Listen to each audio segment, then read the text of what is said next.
40 Racewear, makers of the ultimate sim racing shoes and custom apparel designed for sim racing by sim racers. 40 racing shoes are engineered to connect racers to the pedals in a way no other racing shoe can, all the while giving you the comfort needed to complete those double and triple stints. Visit 40racewear.com and check out the latest sim racing products that let you connect to your sim.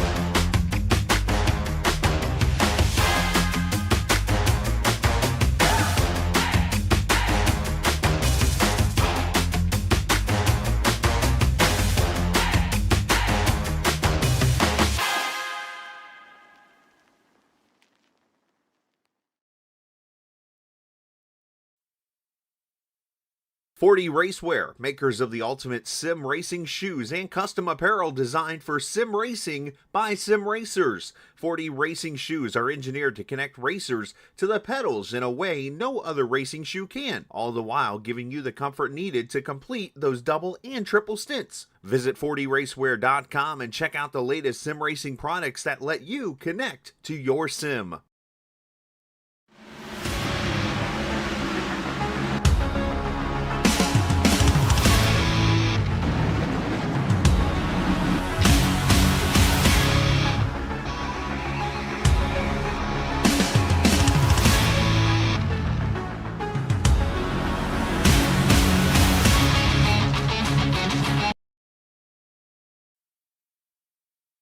Forty Racewear, makers of the ultimate sim racing shoes and custom apparel designed for sim racing by sim racers. 40 racing shoes are engineered to connect racers to the pedals in a way no other racing shoe can, all the while giving you the comfort needed to complete those double and triple stints. Visit 40racewear.com and check out the latest sim racing products that let you connect to your sim.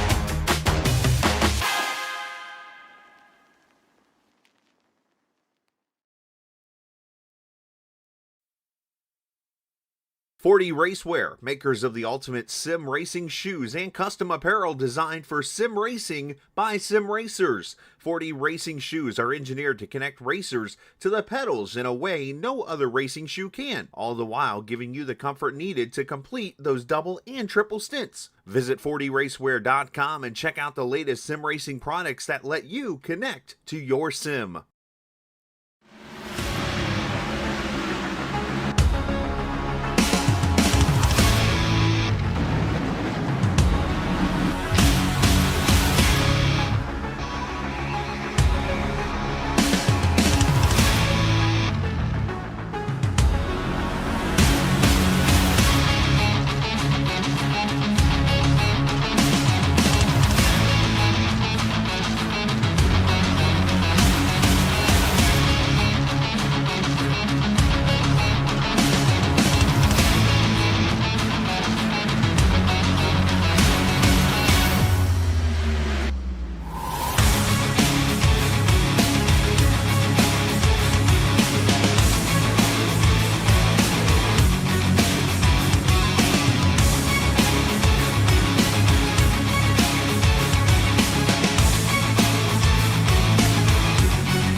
40 Racewear, makers of the ultimate sim racing shoes and custom apparel designed for sim racing by sim racers. 40 racing shoes are engineered to connect racers to the pedals in a way no other racing shoe can, all the while giving you the comfort needed to complete those double and triple stints. Visit 40racewear.com and check out the latest sim racing products that let you connect to your sim.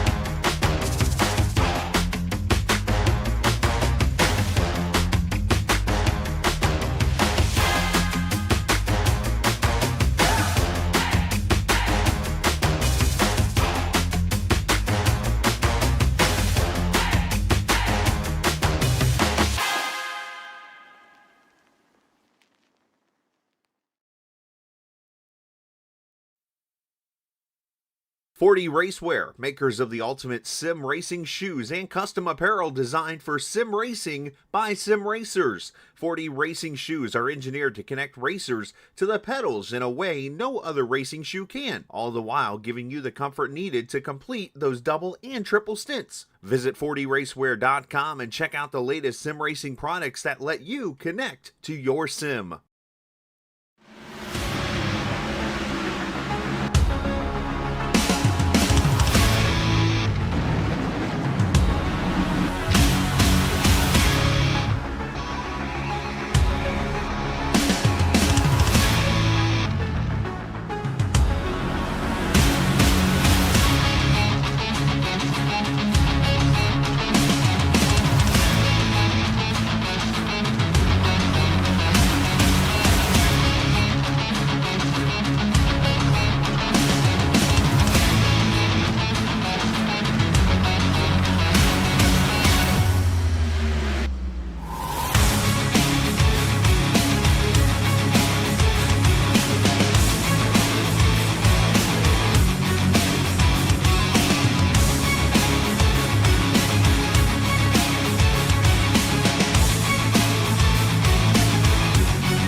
Forty Racewear, makers of the ultimate sim racing shoes and custom apparel designed for sim racing by sim racers. 40 racing shoes are engineered to connect racers to the pedals in a way no other racing shoe can, all the while giving you the comfort needed to complete those double and triple stints. Visit 40racewear.com and check out the latest sim racing products that let you connect to your sim.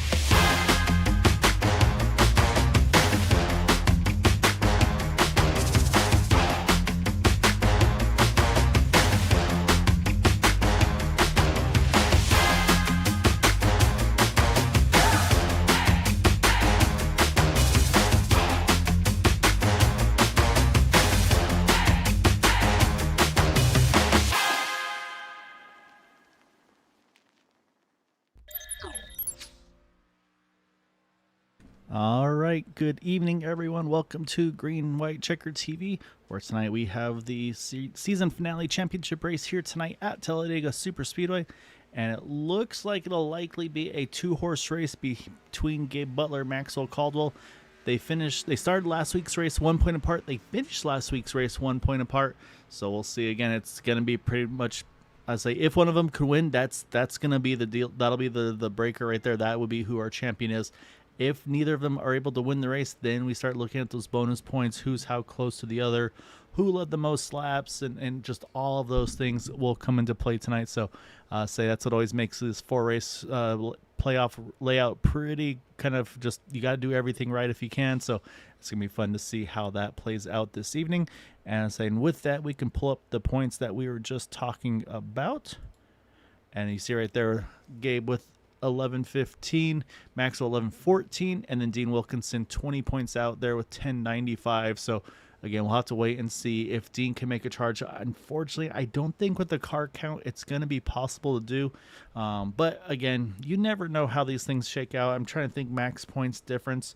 So we do look like we have about 14 drivers in the field this evening. So we'll have to kind of see how things go as we get to that point. But before we get to any of that, we are going to jump over to our starting grid for tonight, as it is going to be Dude Conrad on pole position in the number 8 car. And then next to him will be the number 88 of Gabe Butler. We'll jump over to that grid now. And then you got Jack Walls third, Dean Wilkinson in fourth, Maxwell Caldwell, Justin Davis, row number 3, Todd Merkel, Eric Laurie in row 4, Ryan Decker, Tom Dixon, 9th and 10th, Bob Fitzgerald and Bud Steele there, 11th and 12th. And then finishing up the order here, you've got Gary Huffines and Jim Brooks there, 13th and 14th. So those are going to be our starters for this evening. Everybody's starting to finish gridding up here. So once I get to the right cars here. All right, so Brandon, so you got to be a part of the Friday broadcast with Boomer. Appreciate you guys running the show as always over there. So yeah, so I'll say we're here one more time, this time with the Xfinity cars, same track. But this is going to be, again, this is one of those ones where lots of room to work with. Again, not a huge field tonight, so it's going to be all about, to me, execution, no mistakes getting in, out of pit road. Make sure you got the tires set correctly, either two tires or fuel only. There will be no 4 tires diff under green. And, of course, the other part of that is if you take 2, it needs to be the left side tires, not the right sides. That will slow down those pit stops with the reduced fuel tanks. So, yeah, so there's a lot of things you got to make sure you nail tonight here at this one. And like I said, it's 1 point between that 88 and the number 94. So it's going to be all about those bonus points. And then, of course, trying to see if you can get that win. Because, like I said, if either of them win the race, there's nothing the other can do to prevent that championship. Yeah, and you're exactly right. In the last 3 races at Talladega, as last week, 2 races there, and then Friday night, just spectacular races. These guys really put on a show, and they got a little practice run, is what I like to call last week. It's going to come down to a handful of drivers for the championship, and no mistakes here. I don't know if I've seen this correctly. Is the 88 on track? I didn't spot him.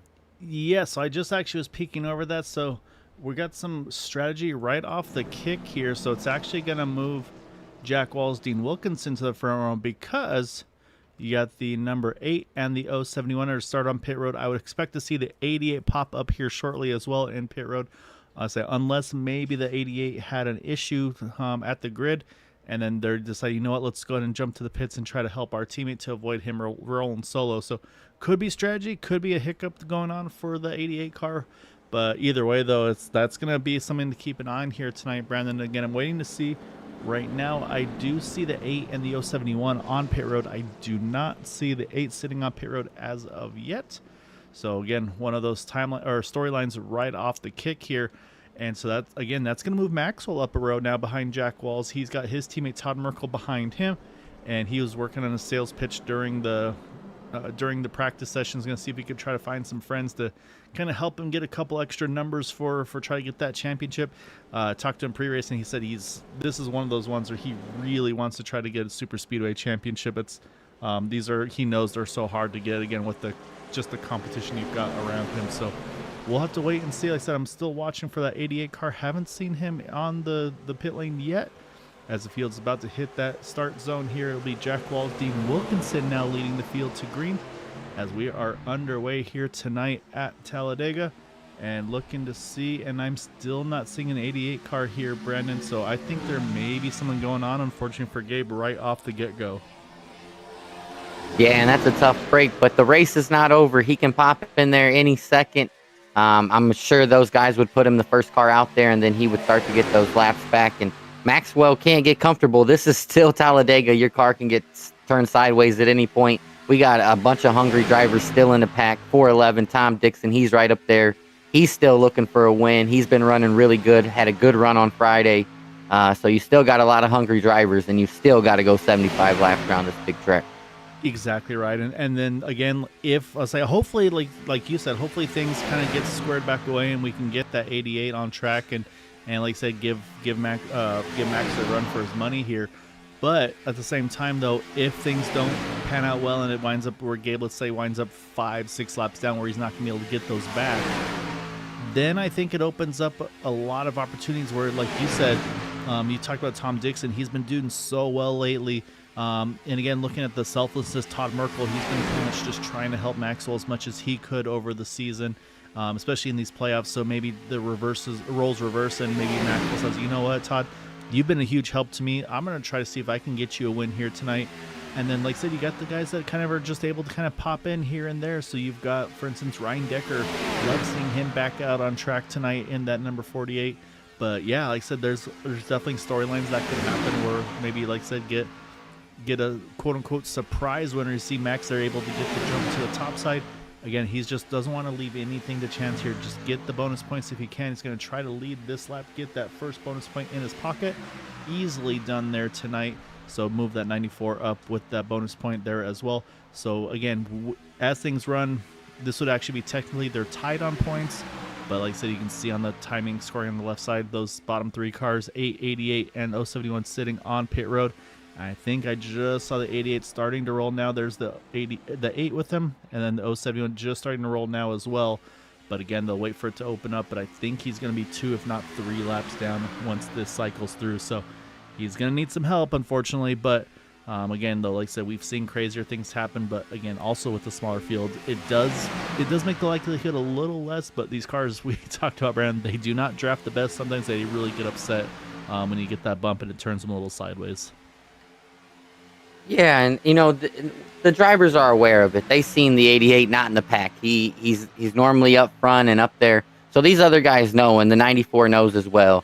And some of these guys, as I brought it up, have yet to get a win in Area 51, or maybe only have a couple. This is a spot where they still want to get a win. They're still out here racing. They understand the 94 and the 88 are competing for a championship. But now this opens up opportunity for other drivers to make a name for themselves. Get up here, get some valuable seat time, and definitely grow from this. So the 94, as we said, again, this is far, far from over. We seen it on Friday night, and we seen it in last week's race in both series. These cars, the temperatures, they were pushing them too hard. They started to blow up, cost some drivers some time. So mistakes can definitely happen, and we still got a lot of racing left as we're only on lap 4. Yep, exactly right. See, now up top there, we got the 6 of Bud Steele. He's got help from the 48 Ryan Decker. Gary Huffines joined the party as well. They said, yeah, we're not going to ride anymore. They said, we got stuff to do here. Like I said, and this is where these guys, they're going to want to try to get those laps left. See Dean Wilkinson, he's been leading that middle lane. He's got Justin Davis behind him. And then that third car in the middle lane is that 411 Tom Dixon we just talked about a little earlier. So, and again, there you go. Right there, you can see how unsettled that number 6 car got with the pushes from Ryan. But he will clear that 55 Dean Wilkinson. He's going to go top to bottom here. As you can see the field here, also I think trying to make sure that it gives some room here to that 071 Eric Flory. Eric unfortunately did not roll out of the pits on cue with his teammates there, so he got swallowed up a little bit quicker, which again, that's also going to be a tough break for them because 2 cars aren't going to be able to get the same kind of draft speed as a 3-car trio. So yeah, so that's going to be a tough one for Eric here to try to recover from. And again, that's going to also put that 8 and the 88 in a slightly tougher position. So yeah, a lot of potential storylines here tonight on that front. And then, of course, we haven't forgot about, though, Brandon, is our money lap. And that is the completion of lap 20. As the 55 Dean Wilkinson said, yeah, I'm good. I'm going to roll back here a little bit. Kind of the Dean Wilkinson of old, I guess you could say, where he's not really ready to go up front and go as wild as he might. The way he has been earlier this season, he's opted to roll back here again. Because I think this race could have a very different look. As Bud Steele was leading. Maxwell going to jump to the top, try to get some more laps led in that 94, try to clinch the most laps led in this race. Yeah, and I think what's going to come into play is what we seen last week at this track, and that was really tight, hard racing. And that's what that group, they're eventually going to catch the 88 and the 8, and then we're going to have to see the same thing we seen last week done by that same team, really push the issue and put the pressure on these guys, run tight lines, and make these drivers run really good lines and not make any mistakes. And not only that, but, put that unnecessary wanted pressure on some drivers. As you mentioned, a little bit of a pack. Maybe some of these guys are on cruise mode. and not ready to be up there. So you got to be a complete driver here tonight. And how about a shout out to the 48, Ryan Decker, popping back in here. He told us a couple weeks ago he's hoping to make it back full time next season, and good to see that car back on the track. Yeah, and it'll be great to see Ryan back as well, like you said. And I believe it was football season. I was kind of stealing his time away. So yeah, so it shouldn't be too far away to get him back in action. Again, we'll have definitely a little bit of an off season over this kind of fall winter break. Plan to come back strong in 26, but there will be races with the league, probably some fun races, recruiting races, kind of test races even. See, maybe there's a better combo out there that we can find. Maybe it's not the Xfinity or the trucks. Maybe there's something that's newer or older that really works out well. So that's going to be a fun thing too, Brandon. We were talking, we were plotting kind of a thing for future seasons, what we might like to see. So it'll be fun to chat with the admins, chat with the drivers, and kind of get the official game plan going. So, but then again, they're not there yet. It's one of those things where they got to get there first. As the field is still, they are running quicker than the 88 and the 8. However, we talked about kind of the general, I guess maybe I wouldn't say gentleman's rule, even just usually if you see one car running off on their own when the field catches them, they jump to the top, let the field on by. With the two cars here, the field isn't going to catch them nearly as quick. As there goes Decker to the very, very top. He's got a great push from Gary Huffines. And then Eric Laurie, he's going to join that party as well. And I think the three of them, great pushing by that trio. All three are going to clear the field here. But what I'm thinking, if I'm that 8 and the 88, Brandon, when the field gets to me, as long as you hold a consistent line, that's really all you actually need to be doing. So I think if I'm those two, you hang that bottom line, try to see if you can maybe hold that tail end of the 2 down, avoid going that third lap down. And that way, again, if and when something happens, you're in a spot to capitalize on that. So that's going to be something to watch, of course. And then for Maxwell, like you talked about, right now, obviously, things looking great for that 94 car. He knows his competition's 2 laps down. However, he can't get too comfortable. Like you said, if you start to make those just like, okay, I'm going to make sure I don't speed. I'm going to back it down even earlier than I normally would. And then he winds up just, let's say he loses the main draft, and then he's just maybe got Todd Merkel to work with or things like that. And so then it puts him where instead of finishing in the top 5, he could finish out into like the teens kind of a thing position-wise. But, oh, man, look at the 411 and 55. They're working that third lane. They're leaving Ryan Decker out to dry here. As big wiggle by Tom Dixon there with Dean pushing him. And he's got the middle lane clear. They both have the middle cleared. But Maxwell, oh, man, that was close call by the 94. He just squeezes there. Oh, as we got contact, 94 is involved with the 48. Huge contact. And that is going to bring our yellow out. And that was pretty much exactly the opposite of what these guys are going to be hoping for. And, so that's going to really change things here right here, Brandon. Bud Steele already having to take a tow into the pits. So that's going to hurt that car. That car is going to be a fast repair guaranteed. And, I'll say big. Gabe is going to get the lucky dog. He was the front one in. Eric Laurie, remember, they had passed this group. I believe he was up here. He's in front of this pack, so he's technically behind Gabe. Right here, just trying to make that line work. It was getting bunched up there on the high side like he was talking about. Yeah, and you can see right there, 94 is in front of the 48.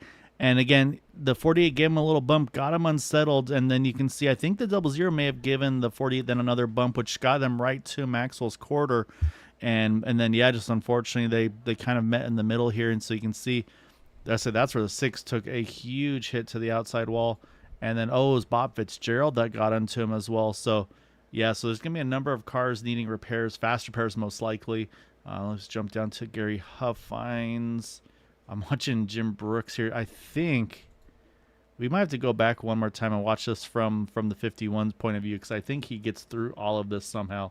So let me jump back one more time here, and we'll hop on at speed with Jim Brooks here. I couldn't see nothing. I have no clue how I couldn't see anything. I would have probably been in that pile up. I don't. Do you think you just close your eyes and just keep your throttle the same spot there? Yeah, I think you just kind of hope that you go where they're not going to wind up there. So that's our first yellow here tonight, and we do also now have Bob Fitzgerald. He's on pit road. Once there's the 08 car, and so And look at Bud Steele. That right front tire completely gone from his car. Obviously, you see the hood missing from the '08, so both those cars probably motors popped, had to tow. And then again for Maxwell here, he's going to have to just limp this car around and get that first fast repair. Again, they only have 2. So now again, he's going to have to just kind of decide that risk versus reward. He's got a lap lead. He knows his competition doesn't. Ryan Decker, I think that car is probably looking fast repair as well. Definitely Gary Huffines with that nose damage.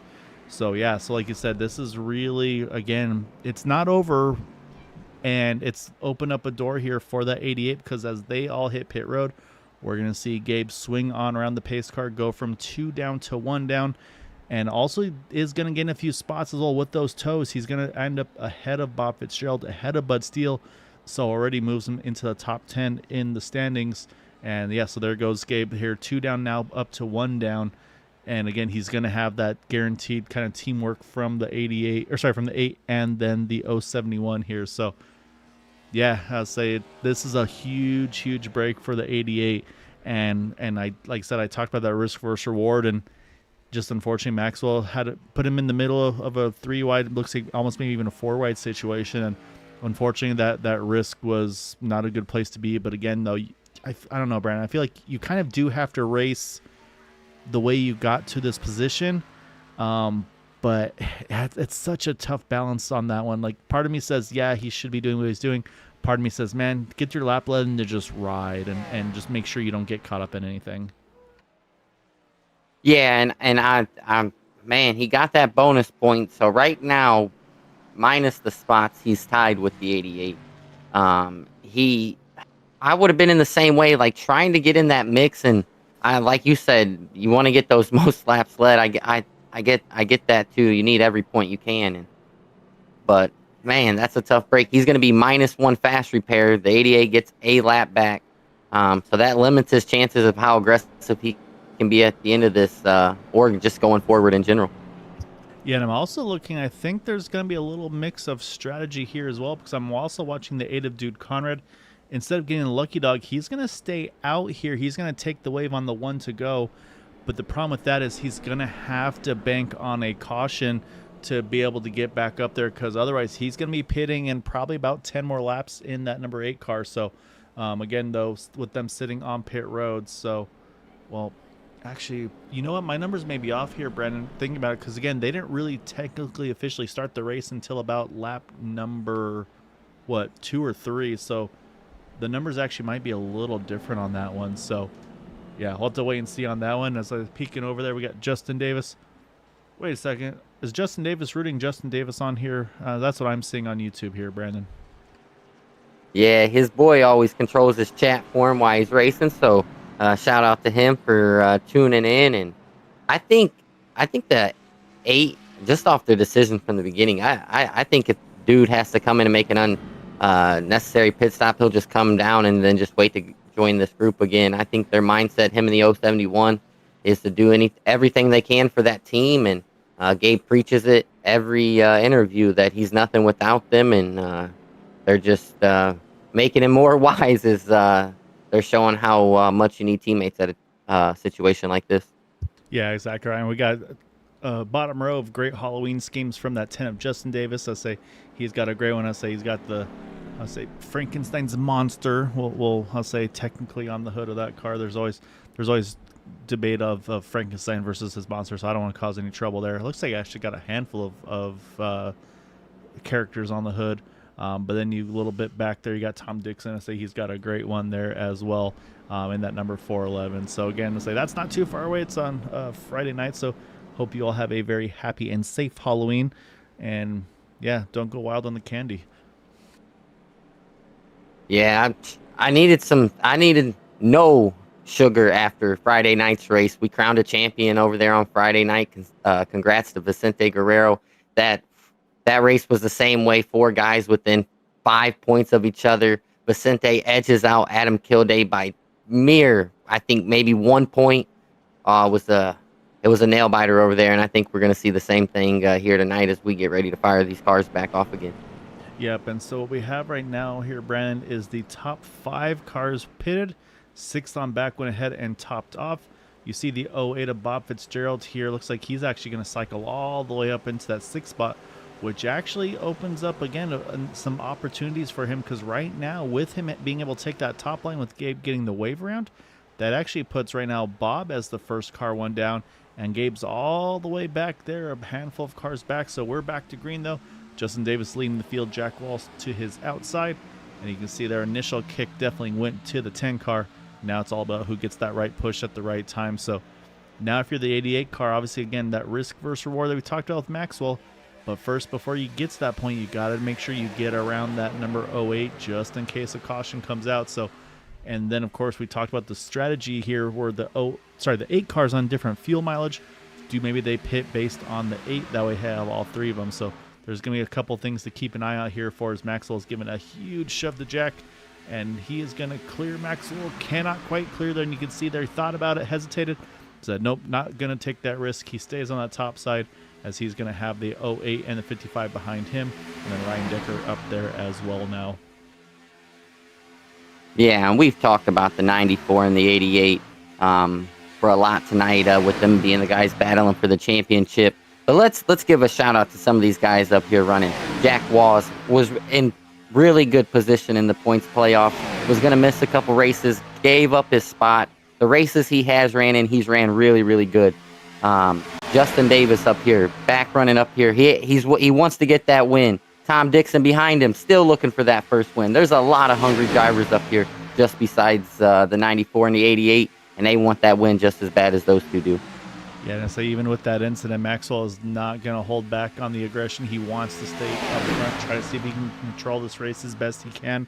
But yeah, you're right, though. The one that really stood out to me, like I said, was Jack Walsh giving up his spot because he made the playoffs in both series and then wound up, like I said, though, but in the races he could make, he did a really good job. I honestly think, yeah, he would have been a contender for those titles, because I want to say it may have been the Friday series. I think after the first two races that he was able to make, he was leading the points. So it was one of those things where, unfortunately, scheduling conflicts, knew he wasn't going to make them all.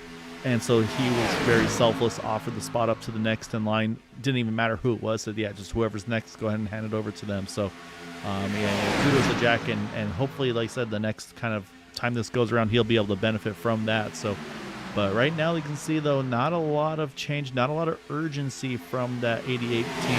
I'll say they're just right now kind of cruise control, same thing. Just if something were to happen, they want to make sure they're in a safe spot. But like we mentioned, though, his competition at the moment is going to be that 08 of Bob Fitzgerald. So right now he's got to try to see at what point does he want to try to get ahead of that 08 car. But up front, though, we stay 3x3. Now Ryan Decker's going to take that top side with Bud Steele and Gary Huffines. I think the two have cleared, but not the double zero. No, double zero does clear. Great job by that trio to clear both middle and bottom lanes there as they take the point of this race. Yeah, that 94 is making me nervous. If I'm him, I bail immediately. Get out of there. Them guys, 3 wide, one more crash you're involved in, that's potential to leave you with no fast repairs. These guys up here are wheeling these race cars around here like it's lap 73. So if I'm the 94, I don't want any business in that. And if I'm him, maybe I start to mirror what the 88 does a little bit. You know he's a lap down. If you're behind him, and maybe he takes the damage instead of you. Yeah, no, and that's the thing is, yeah, it's that risk versus reward. However, the one risk I don't like is right now how far back the 88 is from the rest of the field here, because right now they're about, I'd say, at least half a second off that pack. So in this situation, I don't like where they are, because I feel like this is a little bit too far back for my comfort. And it also doesn't really help that fuel save. Now they're probably having to really push the throttle, make sure they get back to that number 51 of Jim Brooks, who's on cruise control. Oh, we got trouble in front. Yeah, and I think that right there is why the 88 was riding back. I think he saw this coming. They was up there racing very, very hard. The 10 going to be a little off the pace. This is really going to shake things up. Yeah, the caution does not come out from that, though, and I don't think I see anything changing there. And so that's going to do the same thing. Now it's going to break the order up a little bit. Justin Davis obviously getting the worst of it. Let's go back one more time here. We'll take another look at this one. But again, we talked about these cars, they do not push very, very comfortably sometimes.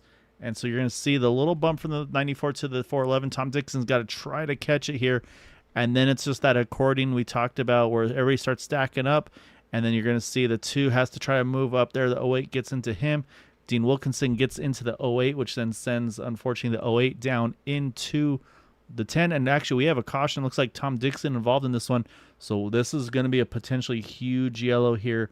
So let's go back. Let's take a look now at what's going on live. Well, a live replay, I guess we'll say. And we're going to start with, I believe it may be Bud Steele with the initial issue here. So we're going to watch Bud here. See the 94 in this. And that's the other big question mark here as well. So I'm not sure exactly where it happens. So we'll pick up the pace a little bit. Is this another bump gone wrong? Oh, yeah, Tom Dixon looks like he makes contact with the 00. And yeah, where's Maxwell and all this? I think, yeah, he's just going to sneak through this one as well. So, but then we look down on the inside, and this is where going to be some pretty big hits for the 6 and the 411. And then Bob Fitzgerald, at the time of that yellow, he was ahead of Gabe Butler, but I think I saw Bob, did something else happen? I thought I saw him in pit road already. So I'm going to wait and see. Yeah, I think he came in from that previous wreck. I think Gabe's going to be in front of him. So yeah, we'll have to, he was coming in right here. So this, we're going to have to wait and see, because right now the field has the pace car. And so that's going to basically kind of reset things here. We'll wait till they make their pit stops.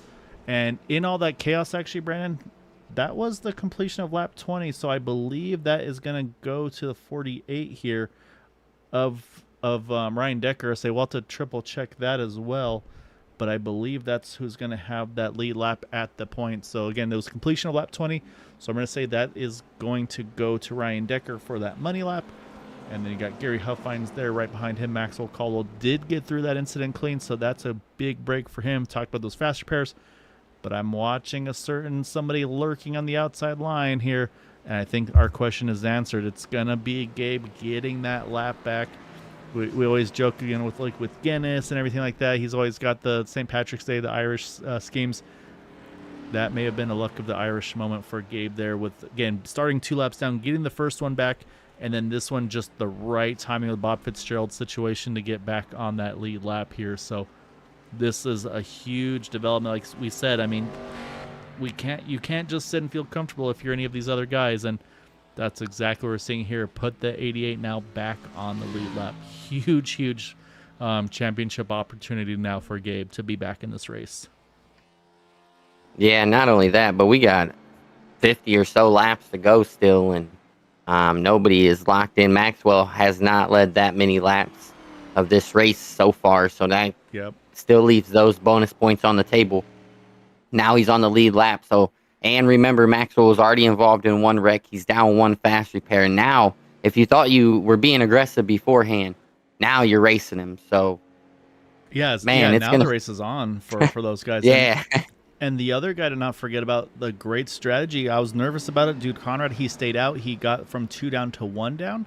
And so now he's actually going to be fighting for that lucky dog against Bob Fitzgerald, who's also 1 down. So, so we've got basically 2 cars now vying for that lucky dog spot between the 2 of them. Bud Steele, unfortunately, with that incident that he's been in, those 2, he's 2 down. And then Eric Laurie sitting 3 down in that 071. Again, he unfortunately wasn't able to roll out of the pit road as quick as his teammates on the initial start. So, I mean, this is interesting here. I'm trying to look at fuel mileage. I don't think we're going to be in an awkward window here. I was hearing about 23 on fuel, and we're going to be restarting with just over 50 to go. So I don't see anybody being able to stretch this into a 1-stopper. So I think it'll be a pretty much a normal 2-stop race to the end here. Yeah, and hopefully we get a nice little green flag run here. I want to see some of these guys throw some haymakers. Now, I don't want to see them tear them up, but we got some talented drivers in the field, and there's plenty of room here at this track as we're going to see some guys peel off and top off. Maybe there is a stretch potential here, Brandon. Do you think anybody can go? Like I said, I think they'll restart they'll restart on lap 24. So that would basically be, 51, 52 laps to the end.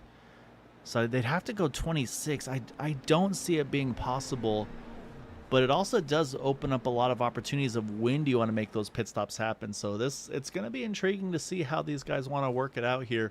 I said, you see Gabe Butler, I think he's going to he's going to top off along with Bob Fitzgerald. To say Gabe might as well. He's got to restart tail end of the line anyway. So just get the little extra fuel you can in that car. And then, yeah, pretty much everybody from Maxwell Caldwell on back went ahead and topped off as well. So you're going to have a front row, and then you're going to have a single file train on this restart, because if you top off in the one to go, Brennan, you have to restart at the end of the longest line. And so basically it's always single file inside line. So we're going to see a lot of cars on the inside line here on this restart. So next step is make sure nobody misses a gear on the start. Yeah, definitely not. And, you know, I hear you say all the time, to win not only a race at one of these tracks, but a championship, and not just here, but in real life. You gotta have the chips fall your way. And right now, a lot of these cars have been involved in an accident or accidents, and now you're giving the 88 free range, 2 fast repairs, and a head of steam back on the lead lap. Man. Yeah, 94. He's got to be locked in from here on out. You got to be locked in. No more nothing. It's you got to be focused here. And Roswell right now is saying, I don't know what you guys are talking about. We're up here leading the race. We've been up here. I don't know. You guys, strong. They're gonna be. Yeah, you're gonna have to figure that points battle back out there around 5th or 6th, because we plan on winning this race. So, whew, I'm glad we're up here and not down there. And that's the thing is, yeah, like you said, so much teamwork. We've seen all the teams really kind of step their game up over the course of the last few seasons here at Area 51. So yeah, so it's really fun to see. So yeah, so now it's just all about getting everything nailed down here. You can see the 88 there. I think. Let's see, he's rolled back a little bit, not making sure. I think making sure maybe no damage or just make sure he's clean here on the start. But either way, though, up top though, it's going to be the 83 Jack Walls outside Ryan Decker. Again, the problem for Ryan is he's got no help here, but he's just got enough room here. He's going to squeeze in front of Todd Merkel here. So we are going to have pretty much a complete train here down the straightaway. You can see a couple cars jumping up top, but right now pretty much a single file train here on that bottom line as they build back up to speed.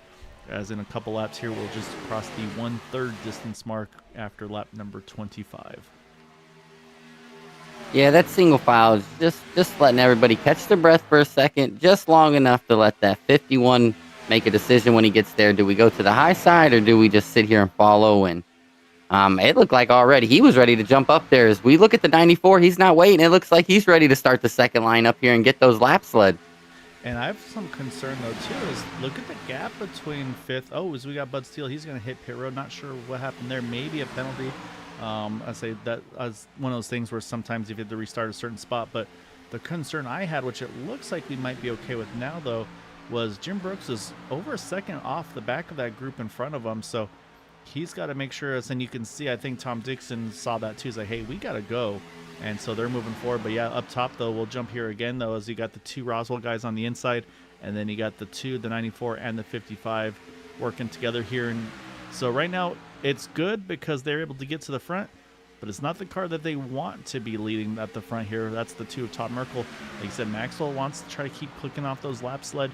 Talked about the bonus points. Right now, he has the advantage on the bonus points with right now, of course, with him kind of being net tied with Gabe with that 1 point difference going into tonight's race. So if Gabe can then lead a lap himself, it would then go right back to Gabe having that 1 point advantage over Max. So yeah, still a lot of time to go, a lot of strategies and like I said, the lap leaders and everything like that. So it's going to be interesting to see what the strategies are going to be for some of these guys, as Max is going to wind up having to split his teammate here. We'll see, where does Dean go? Dean's going to stay middle here, and yeah, Maxwell's going to possibly get dropped. Nope, Dean's going to give him a little bit of slack, let him get back in line there. Yeah, and I think it was just he was pushing the 2 so hard. I mean, that was for about a lap and a half straight. The temperatures, I think, are more of a concern than we've had all year. And when you're pushing like that now here, you don't get much air. And oh my goodness, it's getting tight. If I'm Gael, if I'm the 94, I'm pulling the parachute. Put me back there with Dude Conrad. I don't want to be anywhere up here in this mix. As you can see, the 88. He understands. I need to be up at the front at the end. He is keeping just enough distance where if he needs to avoid a wreck, he still can. As these guys up here, they are battling. Yeah, they're going at it there. And yeah, what happened there was Ryan Decker, he saw the momentum shift into that top lane, And he was all the same thing. He was probably getting pretty hot in the 48 car. He said, yep, I'm going to jump up top here. Let me get my engine cooled, and I can control this outside line. Maybe try to see if I can get some lap sled in that number 48 Supra.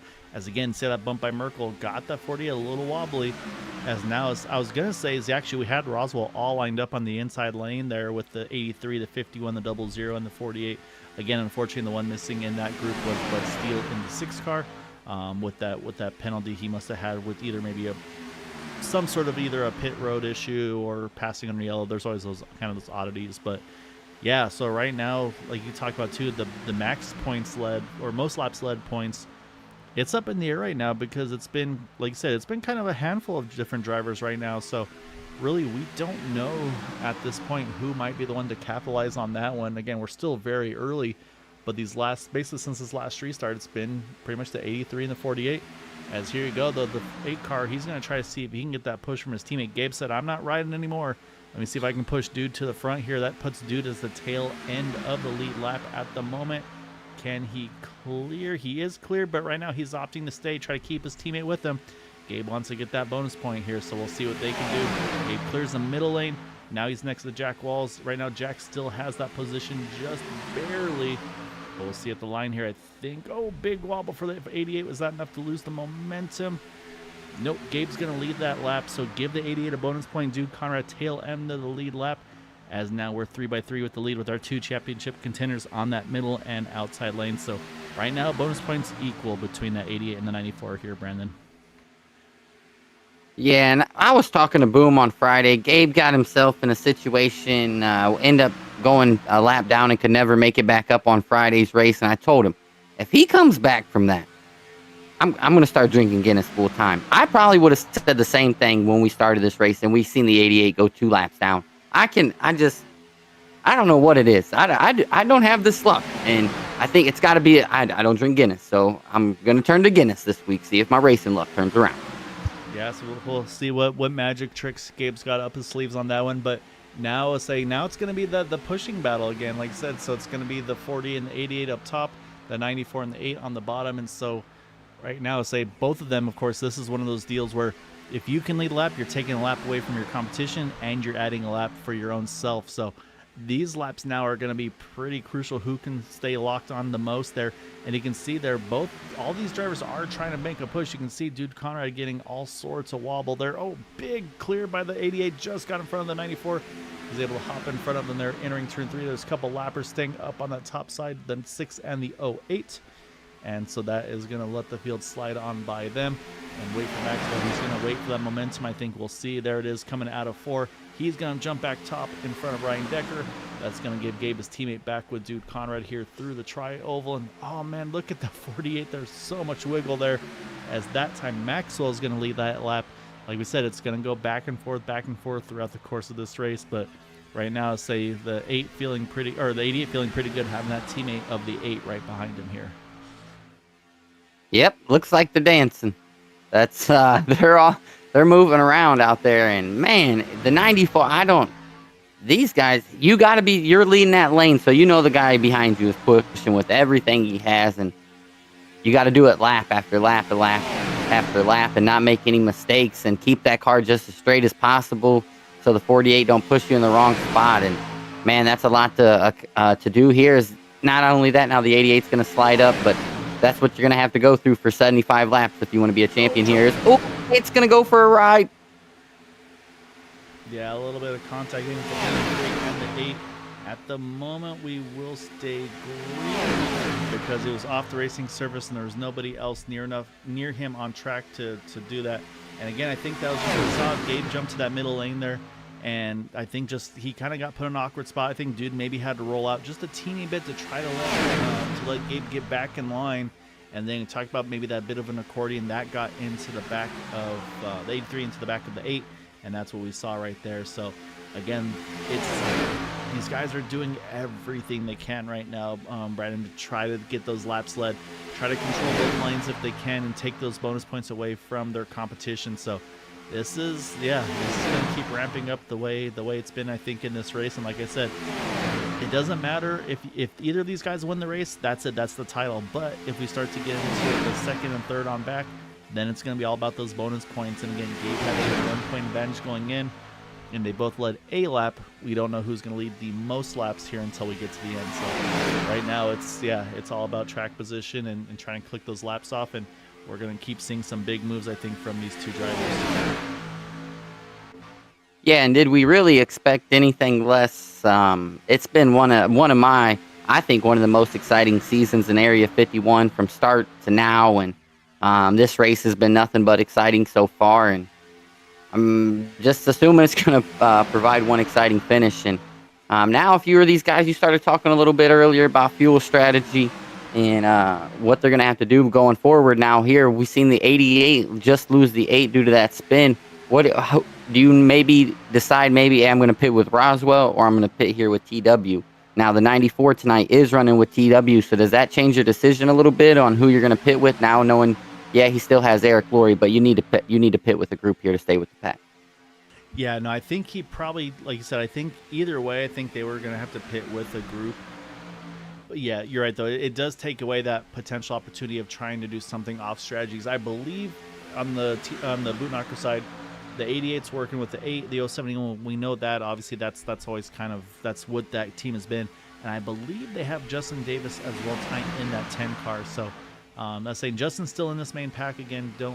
We haven't forgotten about him either. He's been having a good run. Led some laps earlier. As I saw Bud Steele there, he had a big moment there. I think maybe a little bit of a push that got his car unsettled. Somehow chased it through the trial, able to hang on to it there. But yeah, so again, though, I mean, we still have 9 cars in this main pack who are vying, or sorry, actually 10 cars in the main pack vying for the win of this race at the moment. But again, though, I still think there's 2 laps to be led. As I was watching that, we had a moment through here with the 88 and the 94 there, or maybe Maxwell saw the momentum shift. And man, like I said, these guys they're trying to find a way. And I think Gabe here, if he can, he's going to want to try to push the 94 clear. Watch him make the move. Max got to be careful here. Doesn't want to block too much because, again, that's just going to make things just that extra risky that we just talked about. So now Gabe's got the big push from Dean. And right now, Dean's been the man. He's been pushing anybody and everybody in front of him, and he's more often than not been getting them to the front. So Dean's got no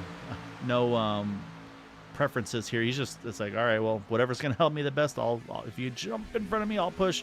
As their Gabe, got unsettled from that bump from Maxwell. Catches it, but these cars, they do not draft very well, as both cars jumping around here. And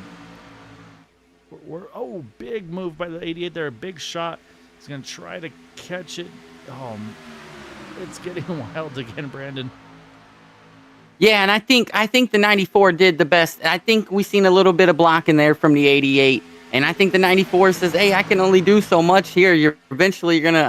I got to push you a little bit. I got to stand my ground. So hats off there to the 94. He didn't just lay back. He says, hey, I'm still racing for this too a little bit, as the 88 is going to save this. Now he's going to build something up. But we were speaking about Dean Wilkinson and pit stops. Hey, that's who you want to be around in the pit stop. He has executed some crazy pit stop entries. Yeah, Dean's been really, really good. And again, the next part of that too, other than just the in and out, is big wobbles there again with the pushes. Ryan's just doing all he can. That is just super unsettling the car. Gabe's going to clear the bottom lane here, so he's going to jump low. But again, nobody else able to clear, so he's going to he's going to go right back to where it was with Maxwell behind Gabe. And then you got Ryan Decker again. Ryan's trying to lead these laps as well, trying to see what he can do. And then Eric Laurie, of course, we know Eric will try to work with Gabe as much as possible as well. So right now, and again, if Ryan's able to lead a lap, that's going to take points or take laps led away from both of those drivers. But this time at the line, it will be the 88 that leads that lap. And then I'm still watching for Dude Conrad right now. He sits on, looks like, where is he? He's about turn 3 right now as they come out of turn 2. So still a ways away, but lap time wise, he's about 3 seconds a lap slower. So they could catch him before pit stops happen, or we might see what we've seen before where they just kind of wait in pit road, wait for him, and then be able to hook up to him afterwards. Yeah, and right there, what a little bit of a mix for the 48 to be right there. The 88 and the 071 in the same chat, and the 48 in a different one. And the 88 probably knows the 071 is pushing just all he could for the 48, and the 48's just stuck in the middle trying to hold a tight wheels. Here we see the 88. He's going to try to block the 94. this is where them points are going to come into play for leading the most laps. We've seen the 94 get a couple early. The 88's got some. The 48's going to go around. Ooh. This should bring out the caution. Yep, caution is out. And again, it's just, I think those pushes gone wrong there. And unfortunately, a number of drivers caught up on this one here. Ryan Decker was one. Jim Brooks, you can see that car looks like the left front just completely locked here. So let's go back. We'll take another look at this one here, how it came about. So 1 second. Can he see?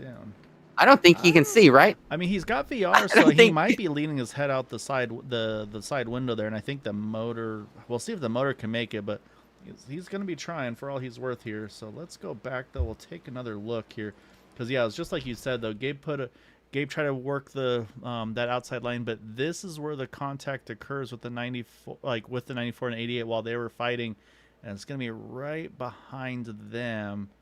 I'm watching Eric Laurie. I don't think it was here. Have I gone too far back? You see, oh, okay. So you see Jack there got a little bit of a bump to the 88. That got them unsettled. And then actually Eric Laurie gave a bump. It was the bump to Ryan Decker that actually got Ryan unsettled here. We'll take one more look at it here. So we're watching that pink car, that ghost car. You see the 88 get unsettled. Then there's the push to the 48. That got him unsettled. And did the 48 check up a little? Did the 48 check up a little bit? If you look at the right side, it looks like you see the fire come out as you see the 88 come up a little bit. So I wonder if that's what it was. Maybe if you watch the right side of the bottom of the 48, that's where the exhaust pipe is, and you're going to see a little bit of flame come out if you're watching. Just as off the back of Max here, see if we can get a good shot of it from here. Oh, it's already happened there, so let's go a little further back here. Actually, I think we'll have to check from the roof of Eric Laurie. Let's switch things up a little bit. So you're going to see the 88. Here's going to be the bump from Jack. And you're going to see that car get unsettled right there. And then behind the 48. Yeah, and yeah, I saw that little right as the contact occurred. And then, yeah, just unfortunately you can see there. Then it's just who's able to kind of find a way through. Jim's nowhere to go. You can see it just shoots him straight to the inside wall. Tom Dixon, Dean Wilkinson just get by it as well. But unfortunately, not so lucky for the 10. It looks like the 08. Does he get through? I'm not sure he made contact now, but I think he gets through. Bud Steele, oh man, if Bud didn't make contact, it was inches there as well for him. So we're going to jump back live here because, as it looks like Jim, he's made it to pit road. As unfortunately, it looks like it's going to cost him a lap in the process. However, another huge opportunity here is this guy. Dude Conrad, I believe he's going to get the lap back here for the 8 because he hadn't been put 2 down, and I say he's still having to basically hustle this car around to get all the way back up there. So yeah, so that's going to add that the 8 car into the top 10 into the lead lap here. So we'll watch dude here. Should just blow right by this pace car as well.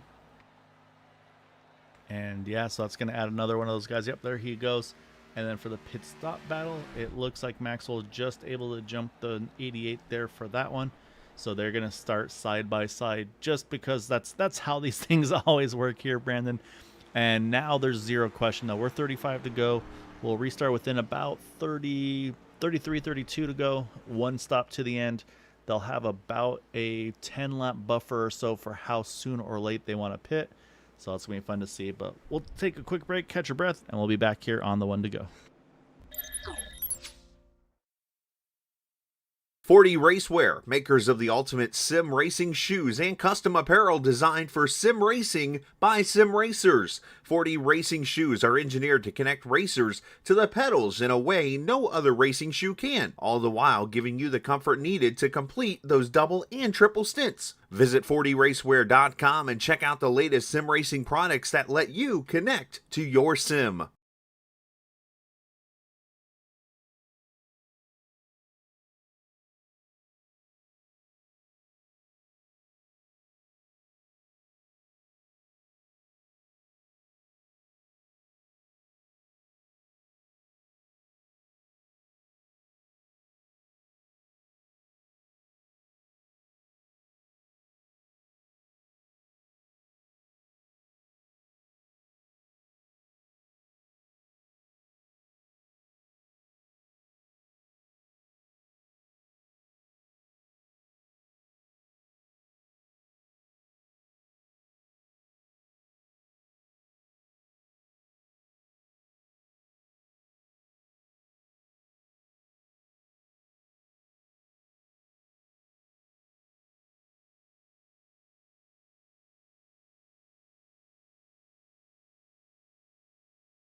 All right, Brandon, lights are off. We are back. So we're going to restart this thing on lap 43. So it'll be 33 to go at the line.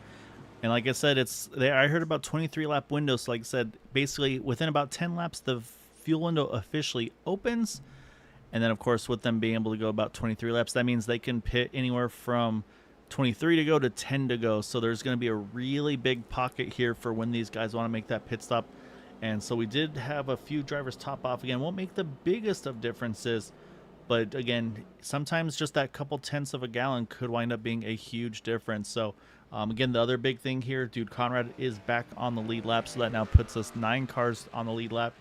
Jim Brooks with that damage, he had somehow found a way to get it back to pit road. It cost him a lap, but I think that's actually a better result than having to take a tow. So Jim's going to be the only car actually one down right now as Bob Fitzgerald sits 2 down. Ryan Decker also 2 down in that 48 car. And then Eric Laurie 3 down and Bud Steele 5 down. So it's been a tough night for a number of drivers here tonight on this finale. So yeah, we'll see what we got here, but it's going to be Maxwell and Jack on the front row, and then behind them is going to be Tom Dixon, Todd Merkel. And of course, just the way it always works here, Todd is split up from his teammate inside outside lanes, and then you got Gabe with Justin Davis right behind him. So it's still all to play for here, Brandon. We don't know who's going to have the most laps led. That's going to be those extra bonus points that could come into play. And that might be, again, we've seen that aggression with the 88 and the 94. We'll see, does it kick off immediately or not on this one? And then what kind of plans do we see on the restart? Has it got a little bit of a hiccup there further back? Looks like everybody's able to gather it back up there, but that was a little bit of a moment there for everybody too. As we are back to green, it looks like we should be good to go here. But this group behind there with Bud Steele and company, they need to try to make sure they get locked on here. And Eric Laurie saw that happen. He's like, yep, I'm going to be pushing whoever's in front of me. And that is Bob Fitzgerald's. I don't want to lose this draft here, as already see Gabe up top. Yeah, these guys are right back to racing. And when I talked to Boom on Friday, I think if we kept track, my prediction's probably 0 for 75. Every time we think something's going to happen, something else happens. So I don't think the yellow flag is gone yet. These drivers have shown all race that it's racing from start to finish. And as a broadcaster, that's what I love to see. And so I don't think that yellow flag's gone just yet. And don't count out the 83. He's been a heavy hitter up there all night. And like I said, if somebody like that can come in here and sneak away a win from one of these two guys, the 88 or the 94, that's really, really going to make those points for laps led even that much more valuable. I know we're not supposed to have a pick or anything, and I ain't going to say anything, at least out loud. But hey, that black and gold car right there, he's up there pushing the 94. He's been up there all night. Yeah, no, and then that's exactly it. I mean, he has been so good this season, and just again, I feel like just progressively been getting better, just week after week, and again, he's had a couple of podiums now, and like, I mean, it's what we've always talked about. It's one of those things where you just got to keep putting yourself in position to try to win those races, and then eventually you just have to have that kind of that little bit of a break, and so that's exactly what Tom's looking for here.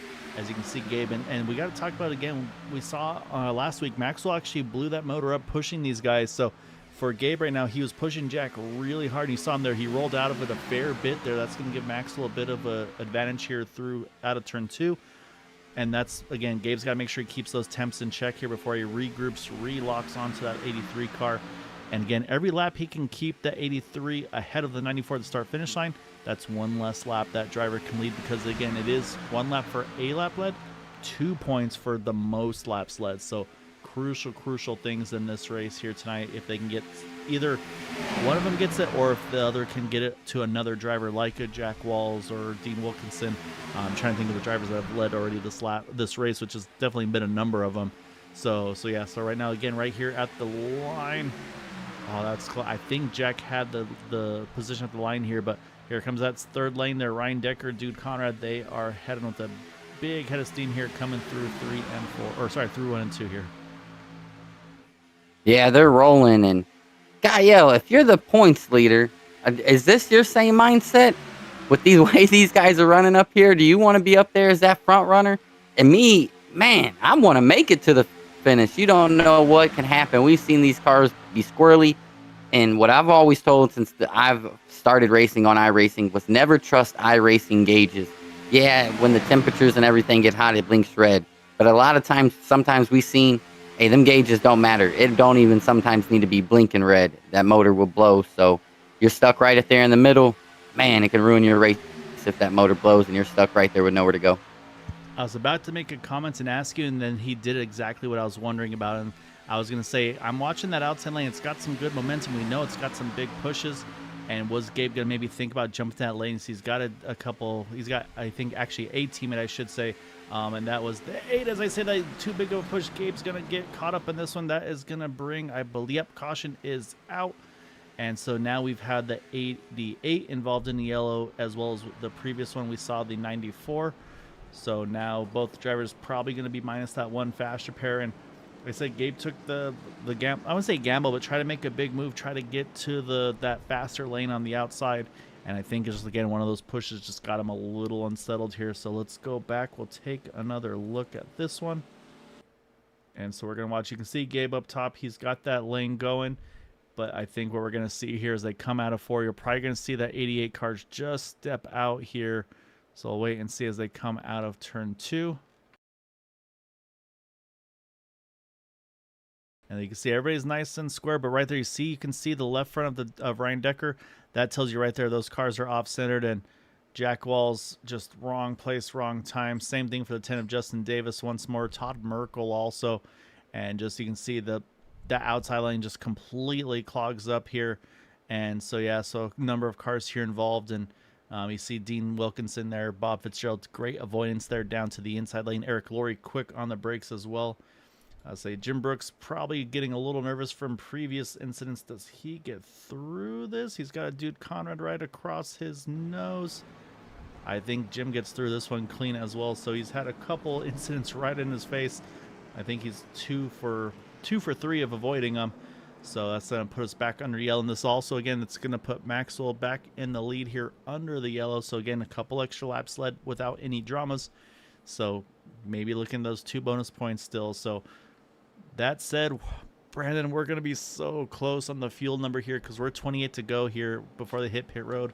I think we'll come out with about 24, 25 to go. That might be in the realm of fuel saving here to the end. So this one's going to be intriguing. And the other thing we got to watch is this driver here. If he avoided that wreck, Brandon, which it looked like he did to me, that's going to net him a lap back and put him back in contention of this race because, I mean, you saw he was right on top of that incident, but I think was just able to kind of dodge it to the left and then also get on the brakes quick enough to avoid all the other guys. So we'll wait and see here if he does swing by the pace car, as that would put Jim back on the lead lap and give us 9 cars back on the lead lap, as it looks like, unfortunately, Gary Huffines has retired. As, yep, there you go. A very covered in tire rubber 51 of Jim Brooks rolling on past the pace car. And so now race off of pit road. Maxwell's going to hold on to it. So again, start to click off a few more laps led under yellow. I'm thinking that most laps led might be starting to slide over to that 94 car. I wonder if he's keeping track behind the wheel, you think? Yeah, I don't know. To me, it's even the back and forth as a driver. I couldn't. There's no way. And if I'm Jim Brooks, I've heard of a driver swap. He might need a virtual driver suit change because, whoa, that was almost 2 back to back. So, man, 1 fast repair for these guys left. Do you think the way they drive changes? About everybody in the pack has had to use one of their fast repairs. Do you think their driving style changes as we go forward with only about 25 or so? I'm going to be proven wrong because Gabe's having a lengthy pit stop here, and that's usually the telltale of opting to get those damages repaired on that 88 car because he's been about 1:10 on pit road here. So I think Gabe said, you know what? I don't want to burn the fast repair or one of the 2 fast repairs here. So, and yeah, say there he goes. He's going to grab a gear and roll out of here. I would expect to see him top off as well here once we get to that 1 to go. And that car's looking pristine. So I think everything was able to get banged back out correctly. So yeah, so actually keep the 2 in his pocket. He holds on to that fast repair. So pretty interesting there. I thought for sure there's no question. I thought that's a fast repair for Gabe, but he decided otherwise there. And like I mentioned, unfortunately, Gary Huffines is out. Looks like Ryan Decker out as well. So it's unfortunate 2 of the Roswell guys now out of this one here, as I'm also watching Justin Davis, and I think he went ahead and took a fast repair as he now sits 1 lap down. Same thing, I think, had to take a tow. And then here you go. Here's the guys topping off on that 1 to go here, including Maxwell and a bunch of the drivers here, because, yeah, we're going to restart this race here, Brandon. I believe I'm away from the cross line just to be absolutely sure. Yeah, we're going to restart this race with 25, I'm sorry, laps remaining on this one. So we're going to pretty much start this one right at the 25 to go mark. So, yeah. And then Max will say, you know what? If there's time to take all the tires, I'm taking them now. So he's going to actually throw 4 on here in that number 94 car. We'll see Gabe, I believe. Yep, he's on pit road now as well. He's going to get fuel to top off as well. So now this might be a race of who can save the most fuel in this thing, Brandon. Again, 23 was the magic number. Can these guys go 25 potentially if, of course, we stay green to the end? And then now how racy do you get? Yeah, these guys are going to have to pit again.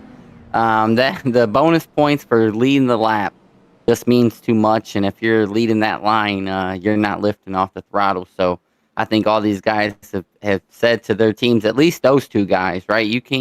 You've committed all race to staying up front and racing the way you have to get those bonus points. And now you say to the last one, I'm going to hope I can make it on fuel. Nah, I race as hard as I can and keep going for those bonus points and hope I'm there at the end. And just heard from the 48, he's went from the driver's seat to the spotter stand. And we got nine people in the chat. And I want to ask, I asked the 88, I've asked a couple other guys, and they said, I really don't know. Do you guys think the noses make that much of a difference when it comes to pushing? As you can see, the Chevy here and then the Ford there behind them kind of looks similar, but we've seen tonight just some unsettling pushes have made for some guys go around. So a lot of people, they don't know if it makes that big of a difference. I only have the Chevy, so I can't really input. So, but if you know in the chat, let us know. Yeah, and you're right, though, Brandon, because I do feel like the Toyota nose does look a little bit more pointed to me. Yeah, you see right there. I feel like the Chevy's probably actually the flattest nose of the cars. I see a little point as well on the Mustang. So, and then again, iRacing does laser scan these cars. So what they see is what you're going to feel as well. As we're back to green here. And again, say with all the craziness, I'm topping off and everything like that. Right now, Eric Laurie, who's 3rd in line right now, is still sitting 3 down. Justin Davis is the one that could benefit from a caution, try to be that lucky dog. And yeah, so I think once we get up to speed here, Brandon, I'm going to be watching lap times because I want to see, are these guys going to be running in the low 50s, mid 50s, or are we going to start to see laps in the 51-second bracket? And the same question is going to go for these guys here, the 94. I don't know. I mean, if Maxwell can lead the most laps doing this, if it risks costing him a potential fuel mileage stop here, I think someone's rolling dice here. So I think we're going to watch and see. Gabe's going to be the one, obviously, to really keep an eye on, but I think someone's going to make it happen. Eric Laurie looks like actually he's got to roll onto pit road here. I think someone's going to make it on fuel, though. Man, that's a tough way, especially, I guess, if you don't. To me, as the 94 or the 88, as we can see, the 94 is leading. There's no fuel save there. He's leading that outside line, but if the 88's doing it, man, you hope the calculations are correct, but maybe what if they think we already said, they only got a fast repair left. What do they think? There's 24, 23 laps to go. What if they don't think these guys up here are done wrecking? And do you want to not have a fast repair with 2 or 3 laps to go in this race? Yeah, and that's the other risk, too. And that might be why Gabe said, you know what, I got to save this thing because, yeah, I want to make sure I have a couple in the bank. And so, again, though, it's the same things we saw earlier there. Todd Merkel was able to get the push to lead the race, but then he was only able to clear himself, not Maxwell. As you can see there, again, these pushes just completely unsettling these cars a little bit at the line. I think, yeah, Maxwell had it there by about 100th of a second. But right now, Maxwell hasn't been able to get locked on with his teammate in the right order, I guess you could say, where the 2 is pushing the 94. However, again, Max getting great pushes from those 2 TW drivers of Tom Dixon, Dean Wilkinson there. And yeah, I see zero urgency from the 88 car. So I think Gabe right now is just sipping fuel. And then if we get to the point of the race where he says, all right, I got to go and I got to win this thing, then we'll see a new Gabe Butler again. And basically, if a caution comes out at that point, strategy completely is unended here. But as it runs, I think Gabe's running a fuel number here. I don't think he is going for that overall pace right now that we're seeing on the laps led, because like we said, if Max has to pit, that's going to drop him down outside the top 5. It probably in the top 10 still, obviously, with only the 8 drivers in the lead lap, but it would drop him down possibly to, let's say, 5th or so position, because I would expect to see Dude Conrad probably in the same strategy. There's some other guys that are great on fuel mileage as well. You see Dude Conrad, actually, he's rolling a couple tenths off of those guys in front. That just screams fuel save to me as well. So I'd be watching Gabe. I'm going to be watching Jim there as well. I think these are the drivers to watch, though, are going to be the 8, the 51, the 88. I think these guys are trying to run the fuel numbers on these cars here tonight. I would say Jack Walls, but I think he just has to push the 2 car, so I think fuel's getting burned too hard out of his. So it's a mixed bag right now. Is it going to be fuel mileage thing, or is it going to be just outright pace? As now Maxwell does clear the 2 car, does he go with him? And no, they're going to stay in line here, maybe see if they can all clear in this group. But now Maxwell's going to start to click off those laps led, it looks like. Yeah, and the only thing, like, if fuel is that much of a concern, like, it must not be for this up here, Maxwell and those guys up here, TW, because they're not even running the bottom. They're running the second lane up, which I know it's probably not much at the end of the day, but it seems like it's further. It's definitely further around the track. So I figured they would have just been running the bottom, trying to run as quick as laps as they could. But right now, it's definitely letting those guys behind them stay with them if they are saving. It's not making them push any harder. So it's definitely helping those guys back there. Yeah, and you see Jack Walls there. I think he's saying things like, why are we running the middle lane? I'm just going to run the bottom. And so, yeah, so the only idea I have, again, I'm not at all this isn't my bread and butter to say the least, but if you run a different lane, a lane higher, the guys behind you, in theory, can't steal the draft off of you. So is them maybe running the top side and saying, hey, you know what? If we run the middle top lane, they won't steal our draft. They won't be able to save as much fuel, and that'll put them in a worse spot. So that could be a question mark. But with them running the middle lane, that opens up Eric Laurie. Says, all right, well, I'm just going to run the bottom. He just pitted. Actually, no, I lie. He's going to love. Oh, here you go. Actually, no, they could not make it. They said, you know what? Let's come in early. And so they're going to start to see it again. They're going to play the strategy game. All right, it's up to you guys to try to beat us in the draft. So here you go. There's going to be a quick splash of fuel for these 4 drivers. And it's going to be now, do these other guys here with TW, do they respond? Or do they say, all right, let's see who can draft the best between our teams? Yeah, Gael, this is exactly what Team Bootnaka did last week. They pitted back here all together, and they were running down that front group very, very, very quickly. They got a caution. It didn't work out, but it was definitely going to work for them. So this right here, tonight with the even smaller group than we had last week, this right here, I think the same plan works out. If these guys, you got to respond immediately. So right there, good heads up move by these guys coming right back down and not letting the 88 and those guys pull too far ahead is, damn, Dean. Dean did a deed entry. Dean, that's what I was talking about earlier. That's who you want to pit with. But if he's not sitting there, I need about 3 hours of pitting lessons from Dean. Yeah. So here you go, though. These 4 are nicely organized here, so they look like they're going to be a good spot. Now we wait for this group here for them to come out of pit road and see how Dean Wilkinson overshot stall, just couldn't even get in the stall, it looks like. I'm not sure if that 55 got fuel or not. So now we got to see, can they get themselves reorganized? I'm a little concerned about that one from the 55. But then also I'm concerned about is look at the gaps that they have between them. It will close up, but how long is it going to take to close up? Because you got Max right now in the 94 car. He's the one leading that pack. Then we got to wait for this train of 4 here to come through. So we'll have to wait and see how the organization comes through here.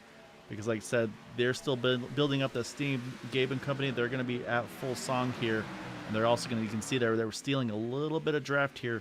So it's going to be pretty close between them. I think it might still be Eric Laurie going to be able to just nudge ahead of them. But definitely not a huge advantage by any means for either team. So job done for both sets of drivers. Like I said, Brandon, I'm not sure if the 55 actually was able to get that into pit road and get that fuel in. So because I saw him, like I said, we saw him actually reverse a little bit there. As now we talked about with the 2 and the 94 kind of not being lined up. Oh, Sarah Clory's going to clear and he's going to jump low. And so, yeah, so with that, Gabe's going to now try to lead that outside lane. But again, Maxwell's going to try to shove this 071 out of the way, which he's been able to do. Does he jump up in front of Gabe here to try to clear that teammate? So right now, like I said, the strategy is kind of unfolding in these races. While we watch these guys, though, what are we thinking here? We thinking some fuel sipping going on with these guys up here? Maybe run a little slower speed, but maybe try to make it to the end here. Yeah, I mean, what do you got to lose? I mean, skip it, risk it for the biscuit, and to touch back there on the 55's pit stop, he did get into his pit stop. Or pit box, get his stop done. I don't know if maybe wrong shift, but he was in reverse, and then he went forward. So the 55 did get his stop down. I think just went into the wrong gear there. 071 has had a pretty decent season here as he's going to control this bottom line, and that's exactly what the 88 and that 8 wants. Keep the 94 back there. Let the 071 get the lap led if the 88 can't. Yeah, exactly right. And again, this is where we saw similar last week, and this is where, again, you got to try to have those cooler heads because, again, Maxwell's going to want to try to find any way around Eric Clory. And, again, I think his best option is going to be where he actually had the option just a little bit ago, is to try to push Eric clear and then jump in front of Gabe. Or we talked about post-race last week with one another. All right, this isn't working. Let's just roll out of it completely. Let them all clear, and then I'm going to take over that top middle lane there. And I think maybe it looks like that might be what's happening. I'd watch Todd Merkel here. If Todd backs out here, let Maxwell slide up in front of him, and then you can kind of try to take control back of this race here. So I'll be watching the 94 and the 2. I said, I think, to me, that's the strat right now, is you try to get those two lined up together and then work those lanes here. But right now, they just haven't done so yet. So, again, if you're kind of pinned with where you are right now, I roll out of it if I'm Todd. Say, Max, get in front of me, and let's figure it out from here. We'll make that third lane happen if we gotta. Yeah, he is Maxwell's running with TW tonight, and this is where if I'm Maxwell, he's ran solo for the most part. He's ran a couple nights with Vicente, a couple nights with Cody. Some different guys, but tonight he's running with TW, and that's maybe some guys that he's not maybe so familiar with on comm. So with coming down to 14, 13 laps to go, I would maybe tell these guys, hey, these guys up here controlling both lines, why don't we go back here? We got 10 or so laps. Let's make a couple practice runs to see how we run together. And we do have a fast repair left, so if we do tear it up, at least we kind of got a pre-ball game instead of just maybe clicking off some laps. And then here's the other. Remember I was talking about those 50-ish seconds? There he goes. He's able to finally jump in front of Todd. Again, that's what I felt like they should be doing there. But with the games, I feel like, again, I won't say games, but with the strategies being played right now and again, trying to find ways to try to work the lanes and control both lanes to kind of lock things out. And again, Gabe's been leading these laps, but he's not leading the race, so he's not getting these bonus points. But with this, though, that's been going on here, Brandon, they just ran about almost a 52-second lap the previous lap. This time by, they're going to wind up running a 53-second lap nearly. So with everything going on here, they've basically forgotten about everybody else. So they're only focused on each other. I talked about the fuel saving. If Jim Brooks can maybe run some fuel, you can see he's leading a little bit of space off of Jack Walls, off of Bud Steele. If he's able to sip fuel in this 51 car, he did top off on this caution. If they can work the numbers here, again, just rolling a little slower pace. He was 2 seconds almost quicker that last lap with everything going on. Again, I don't know if Jack can make it because, again, he's been leading this entire time. But it could be a situation where the 83 and the 6, they can just maybe tow the 51 around. Maybe Jim's able to snag a win while, like I said, Gabe and everybody are all focused on one another. So, and then that gets rid of the winner situation where, okay, if the 88 wins, then it doesn't matter where Max is. If Max wins, it doesn't matter where Gabe is. Then that puts in those bonus points right back into play, where who got the 2 bonus points over the other driver, because in that situation, it would be basically Max netting 1 point over Gabe, so it would actually put them tied. So I believe based on that, it would actually wind up being who finishes ahead of the other one, be it second or third, and so on. So this is, yeah, there's a lot that can happen here in these final 10 laps to go this next time around for the leaders again, who are these three drivers. Jack Wells, Jim Brooks on the lead lap, Bud Steele just trying to be a good teammate with Roswell. I want this to stay green because there's a lot that can happen here. And like I said, I think somebody's trying to pull a fuel mileage out. I would have, if I was in their shoes here with Roswell, I would have been doing this exact thing. So let's try it. I mean, what do we got to lose? Yeah, and they've done the fuel mileage thing before in some races and made it pay off. And now back here, if you're the 94, and I don't even, if I'm the 83 is led just as many laps as I think as anybody, so they might not even get the bonus points for that. So this back here, yeah, if you're Maxwell, you got to tell them guys that you're running with, hey, I got to get in front of him now, because if those guys are so far and they can see it on their relative or their standings, they can see how far away the 83 and them guys are. So he's got to understand, I got to get up here and I got to get going, because my battle for my championship literally could be fourth place. Yeah, exactly right. But again, though, I keep talking about it, is the way things are ordered. So again, the 8's pushing the 88, but now it's the 94 pushing the 411, and it really needs to be the other way around, where Tom or Tom or Todd, I'll get it right eventually, as well as Dean Wilkinson, if they're working with Max here, they need to be pushing him. He shouldn't be the pushing car. And again, also, he's got to now be smart again about, Gabe's trying to keep those guys pinned up top here. And again, nobody's running the bottom lane here. There's plenty of room there, but nobody wants to take it. But man, like I said, these guys are so focused on one another that they're just completely forgetting about the other drivers in this race. And so you mentioned also, I go back, you told me about Ryan Decker. He left the driver's seat, but he's kind of sitting in the spotter stand. I think go crew chief too, say, hey, these guys are so focused on each other. They're kind of squeezing each other, running the top side, and not even really worrying about anything else except one another. Ooh, Dean there had a big moment down to the bottom lane. But yeah, like I said, you tell Jim, you tell Jack, hey, back your pace down. You don't need to be running as fast as them, because you have room to spare. As they come into turn number 3, Jack and them are coming out of turn 2. So they've got almost over half a lap here. Now things are starting to really get separated a little bit once more here. And of course, when I went back to check on that, a lot of stuff just kicked off right there. So now everybody's going to have to try to reshuffle here. Todd has now gotten to Maxwell. Tom Dixon, unfortunately, kind of pinned in the middle here. But Dude Conrad able to get back to the 88. So now it's back to that pushing duel as leaders cross 8 to go. They just crossed for 8 to go. It'll be 7 to go next time Jack comes by here. So like you said, it could be all about the final positions. And you can see again, Todd pushes Maxwell clear, but not clear of Tom for both of them to clear there. So now they got to try to reestablish him again. Gabe, he's going to try to work the lanes here. Oh, you saw Gabe there. He wanted to try to get in front of Dude, couldn't do it. And they almost made contact. And so now Gabe's just got to find somebody here. And that's going to be at the moment Dean Wilkinson. As there they both go. They both can clear. That's a big opportunity for those guys. And now Gabe's going to have to try to find a way to get out of pinned on the inside line, because that's exactly where Max was. So now kind of the roles reversed here.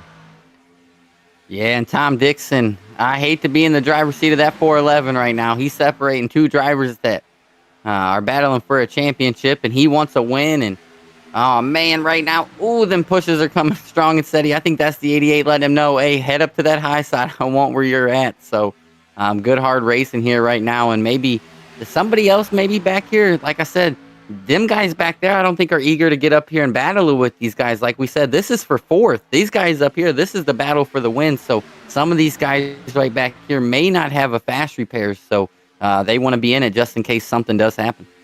And this is now where Gabe needs to do the same thing that we saw Max do.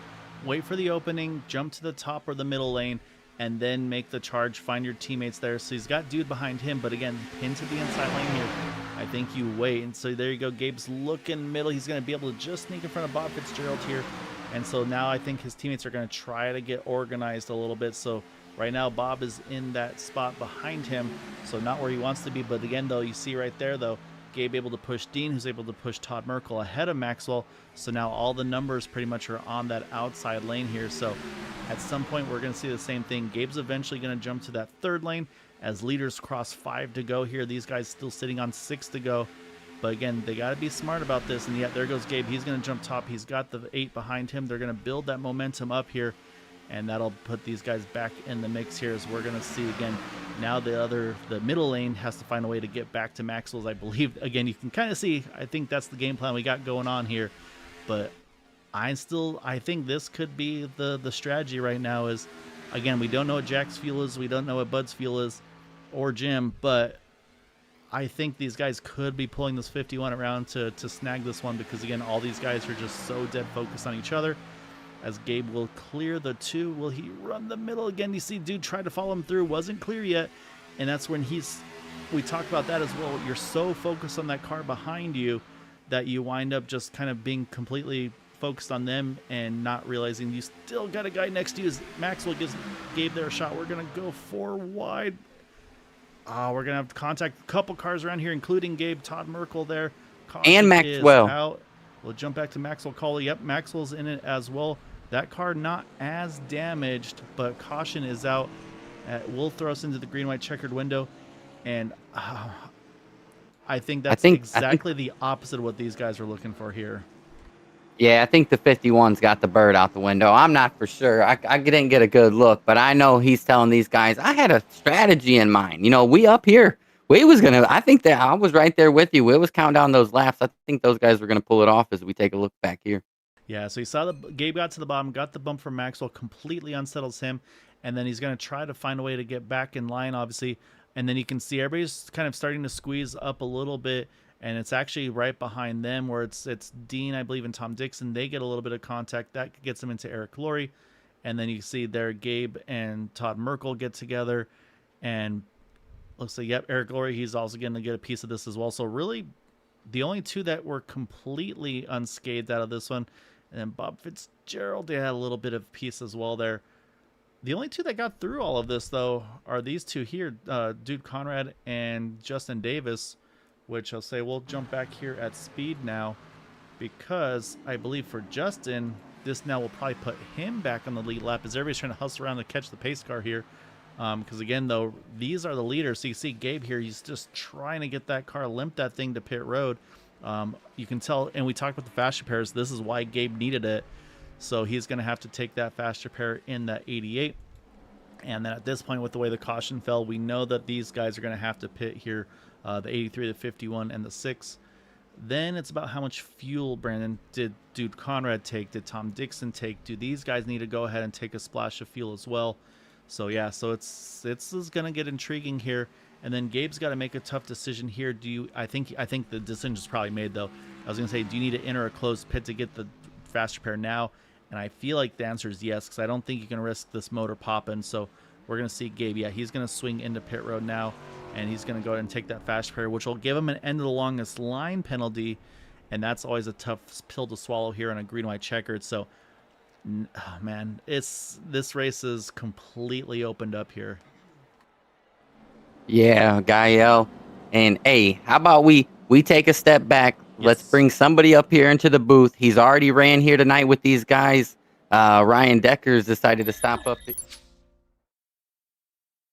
40 Racewear, makers of the ultimate sim racing shoes. Look, a handful.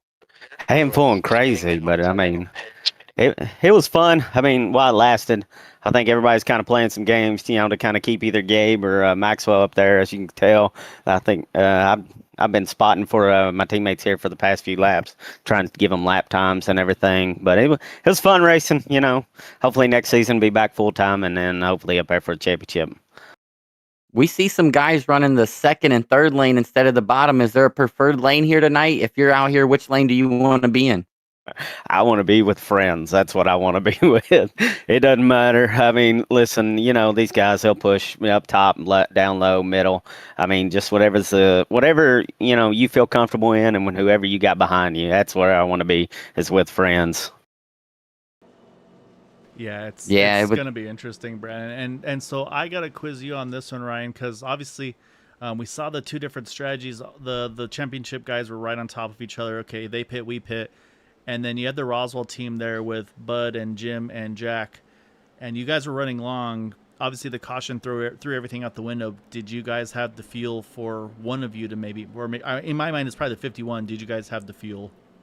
That's where I was kind of talking to him, and because I think Jim was like one lap, and I was like, "Do y'all want to stay out and save fuel, or do you want to kind of push it?" And that's why I was giving them lap times to kind of see if they were, gaining or anything like that. I think they gained like 3 or 4 seconds whenever they were all jockeying for position. So I was like, "Y'all could save fuel and go 3/4 throttle and get Jim the win, or you could push it real hard and then." If you pit, you all got to be perfect, and if you're perfect, you can come out in front of these guys. Because I think whenever they all pit, they were at 35 seconds, and I think right before that caution, they were at 38 seconds ahead of everybody. So, and that's actually a really good point, Brandon. I didn't even think about that. Where like you said, with everybody kind of messing around with each other, running that slower lap times, it actually it did open the door for maybe somebody to do the late pit stop and jump in front of them, as long as, like you said, Ryan, kind of jump in and out and get a clean entry exit. So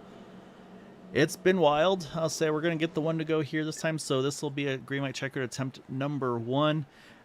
So say Brandon likes to ask in the YouTube chat, we'll put you on the spot here for this one. So with this first attempt here, if we get, either way, when we get to the end here, who's your money on for this one? If me wise, I think Gabe's got more friends than what Maxwell does. I mean, for the race win. Well, for the race win, I'm gonna go. Hold on. All right, I gotta see who's on the lead lap here. The top 8 on the lead lap. Let's see here. I'm still going Gabe. Gabe's got more friends. He's got more help. He's gonna end up getting this one. All right, so Gabe's going to go from the back to front. Green, white, checkered challenge here is going to be the plan for Ryan. Who do you got, Brandon? Hey, I don't know. I'm going to still take – I'm not saying his name. I'm not saying his name. The black and gold car. The black and gold car. I'm not doing the commentator curse. Yellow commentator's curse. That's fine. Well, I appreciate you hopping up, Brian. And, yeah, really, really happy to have you in the booth with us for a little bit. Happy to have you on the track especially. And then I know, so hopefully, I want you guys to get football season over with us. We want you back on track full time, sir. Oh, yeah, I'll be back. This is kind of fun. I'm not going to lie. Just watching this and just seeing how it all unfolds right now. Well, we'll let you get back to your crew chiefing. But yeah, looking forward to seeing you on track again soon, sir.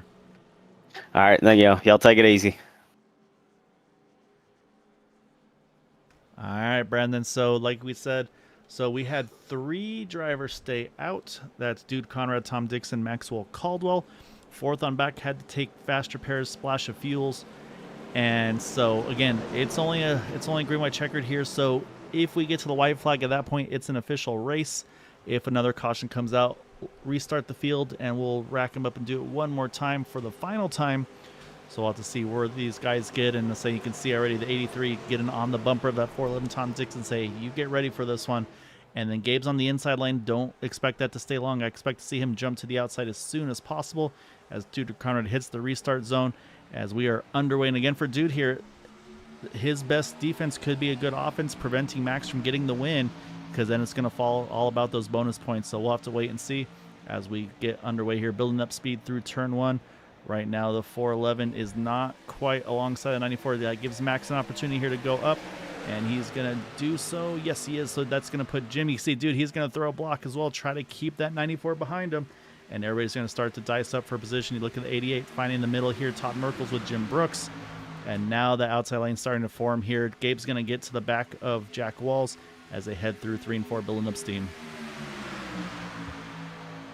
Yeah, this is going to get tight here, really. The 88 is going to, I think, the 94.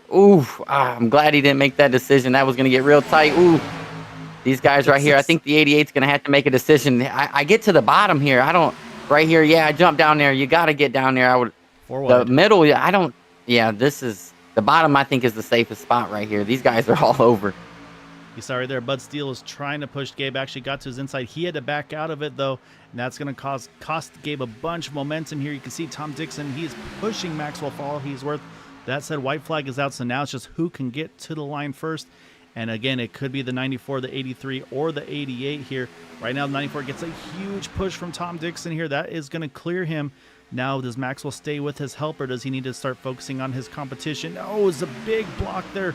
They both try to move down. Oh, Gabe's going to make contact here, and that is going to send the 88 around. Huge wreck behind him, and that is going to probably open the door here, as now all Maxwell's got to do is he's just got to be smart. Doesn't have, well, actually maybe does have to win this race. Jack Wall's going to try to steal this one from him, but you got to make sure no contact, that they don't wreck at the end.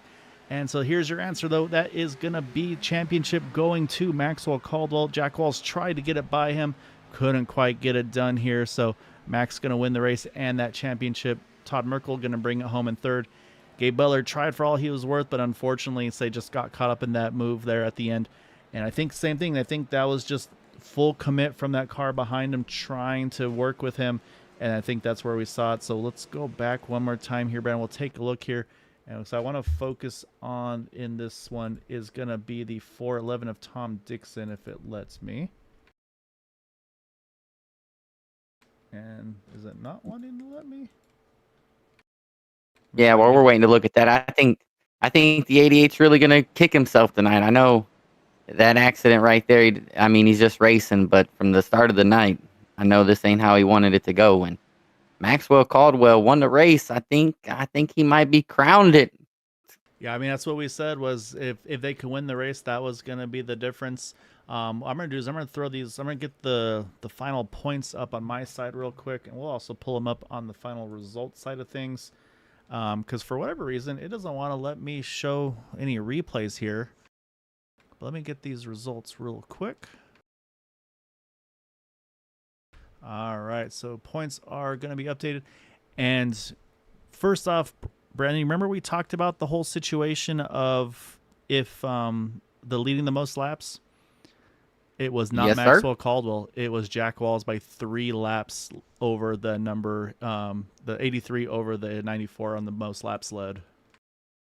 Yeah, and he was up there from the start, really just battling. And that's why we were talking in the middle of the race. I don't know, like you were saying, we didn't think one of those guys was going to get it. So some they had to pay attention to. All right, let's try this one last time, see if things are going to cooperate here.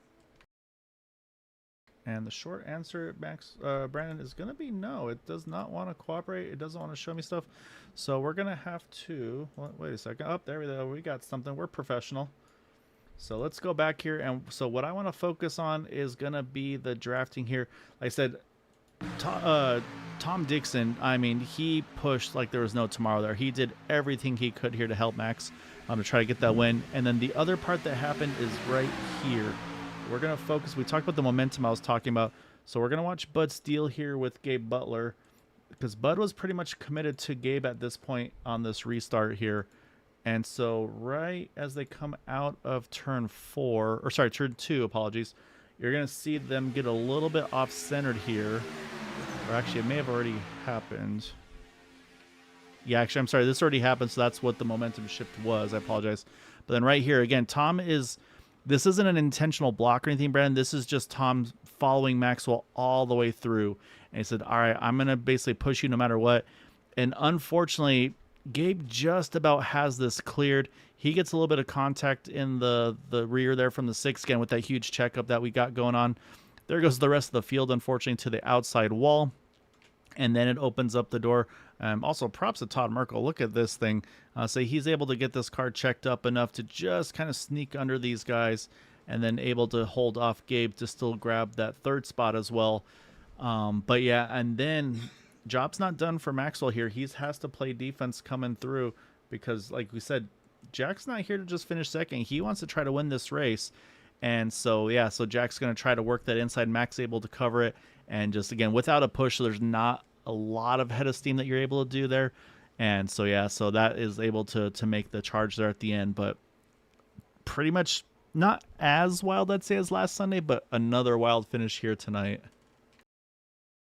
Yeah, definitely a handful. And good thing 94 kept that thing straight. The 88 was right back there creeping. That could have been bad news there for the 94. And but like you mentioned, Todd Merkel, he went through that contact, but that also put him on the podium. And what do you say we go ahead and bring him up and knock out that interview?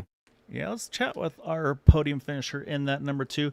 I gave him crap pre-race. I was asking him if he was going to have a special Merkle Racing engine in that number 94 car, and I say you may have needed it tonight, Todd, because it was eventful here tonight. The with everything going on, the strategies, then of course kind of trying to keep the teammates all lined up together and which lanes to be in. I mean, obviously you've been in plenty of racing sides of things with the drag racing and the karting racing.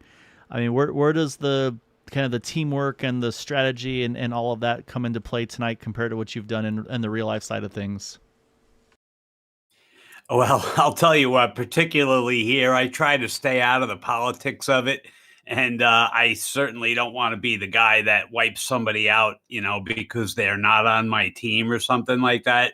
So that can be a little bit of a tricky balance. I mean, if I got to choose whether I'm going to push my guy or the other guy, I'm choosing my guy, but I'm not going out of my way to wreck anybody, I can assure you.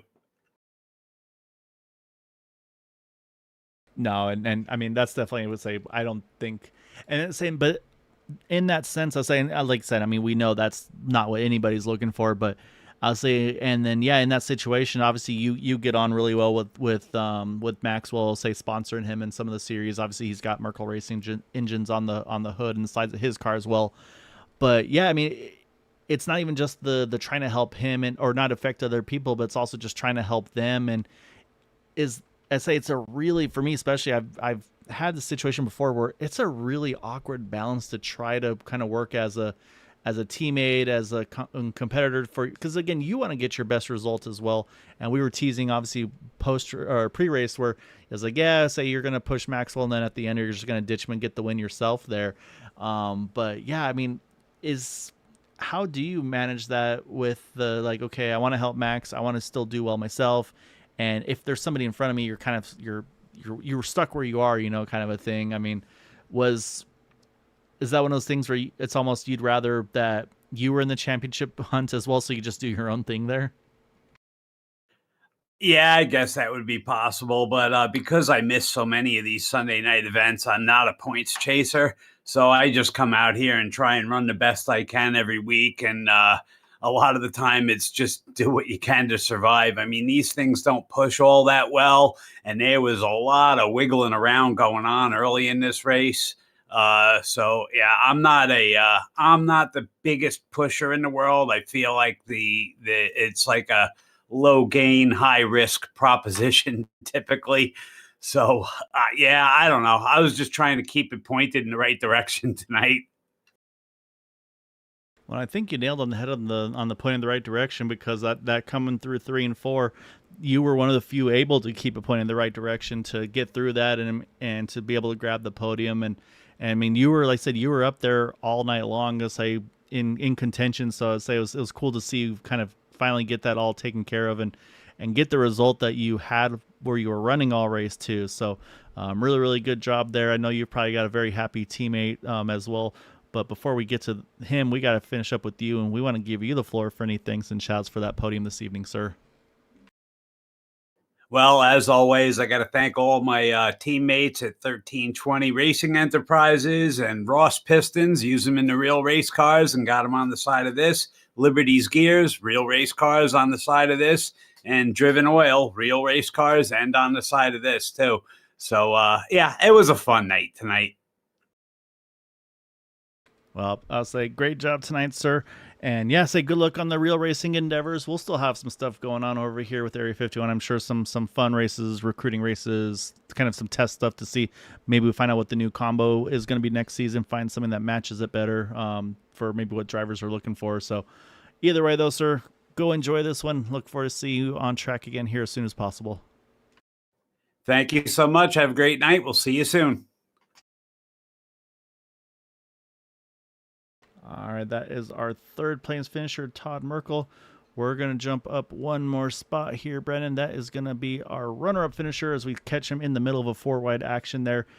And Jack, say you're usually Mr. Fuelman on this one. We were watching the strategies unfold towards the end of the race prior to that late yellow, and we talked to Ryan a little bit too. And as soon as I saw all those guys pit, I'm looking at you and I see you leading the group. And like, man, I feel like if Jack was actually the second or third car in line, you'd have the fuel to make it there. Were there any thoughts on your side, first off, on try to maybe make that fuel number at the end, maybe let Bud take over, something like that, to try to run that magic number to basically not have to pit there to the end? No. I wanted to see if I could lead most laps to take that away. And Which you did. I figured that. And then the second thing was I figured that they were all going to be all together behind us and there might be a wreck without a question. Oh, that's a good point. I hadn't thought about that one. Yeah, that's what we were thinking. We figured they were going to have to be racy because those two guys are going to be running against each other. So the wreck came, but the caution came out. But we came out in a good spot in P4, and I thought I was in good position there. Not too happy with the 94 car there on coming out of turn 4 and giving me 3 blocks. And the last one, I don't want to wreck them. I don't want to cause that and be the reason for, a problem. But not too happy with the 94.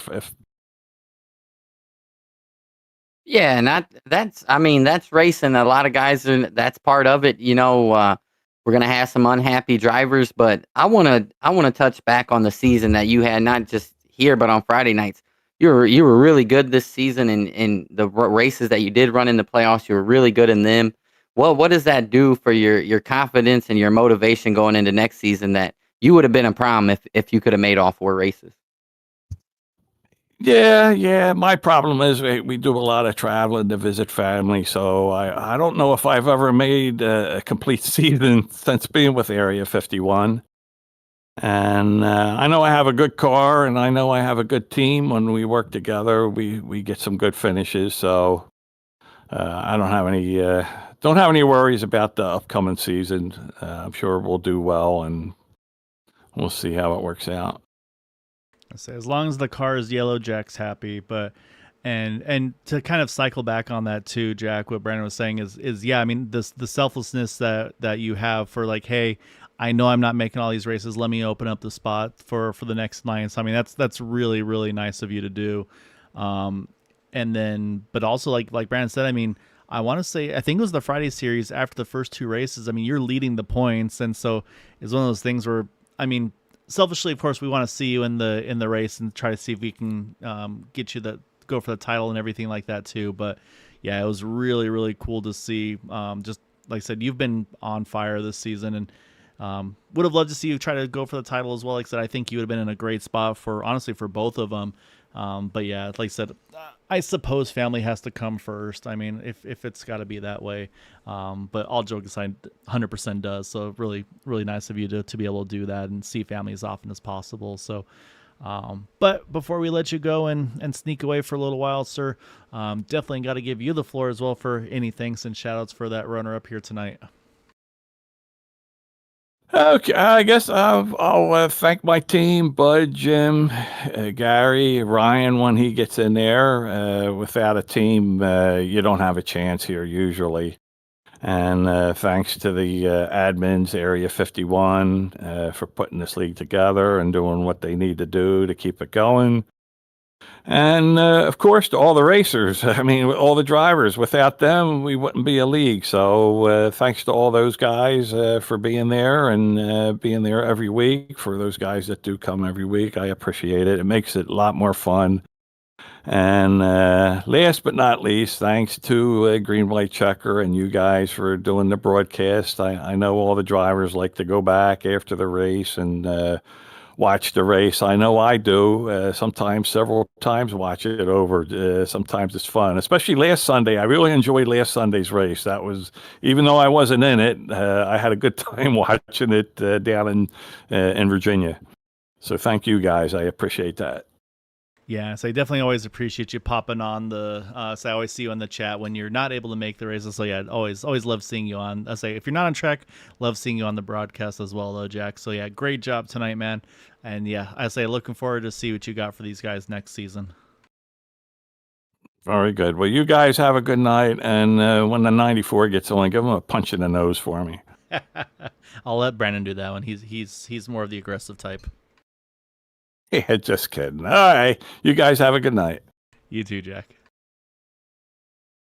All right, Brandon, that leaves us one person left to chat with, and say right on cue, say the timing of the camera cycle worked perfectly there. Maxwell, I'm guessing roller coaster of emotions tonight because you start the race, you don't see your rival in the race there. A couple laps go by, he's still not in the race. Then he pops back in. Okay, cool, but I've got a 2-lap margin over him. Caution 1 comes out, gets a lap back, and then he comes back, gets a lead lap back, and then of course you also wind up in an incident early on. I mean, how many years have you aged in this race alone? No, it wasn't too bad. Gabe Butler always finds a way to come back, and I mean that's fine. I thought this week was a cleaner fight than last week for sure.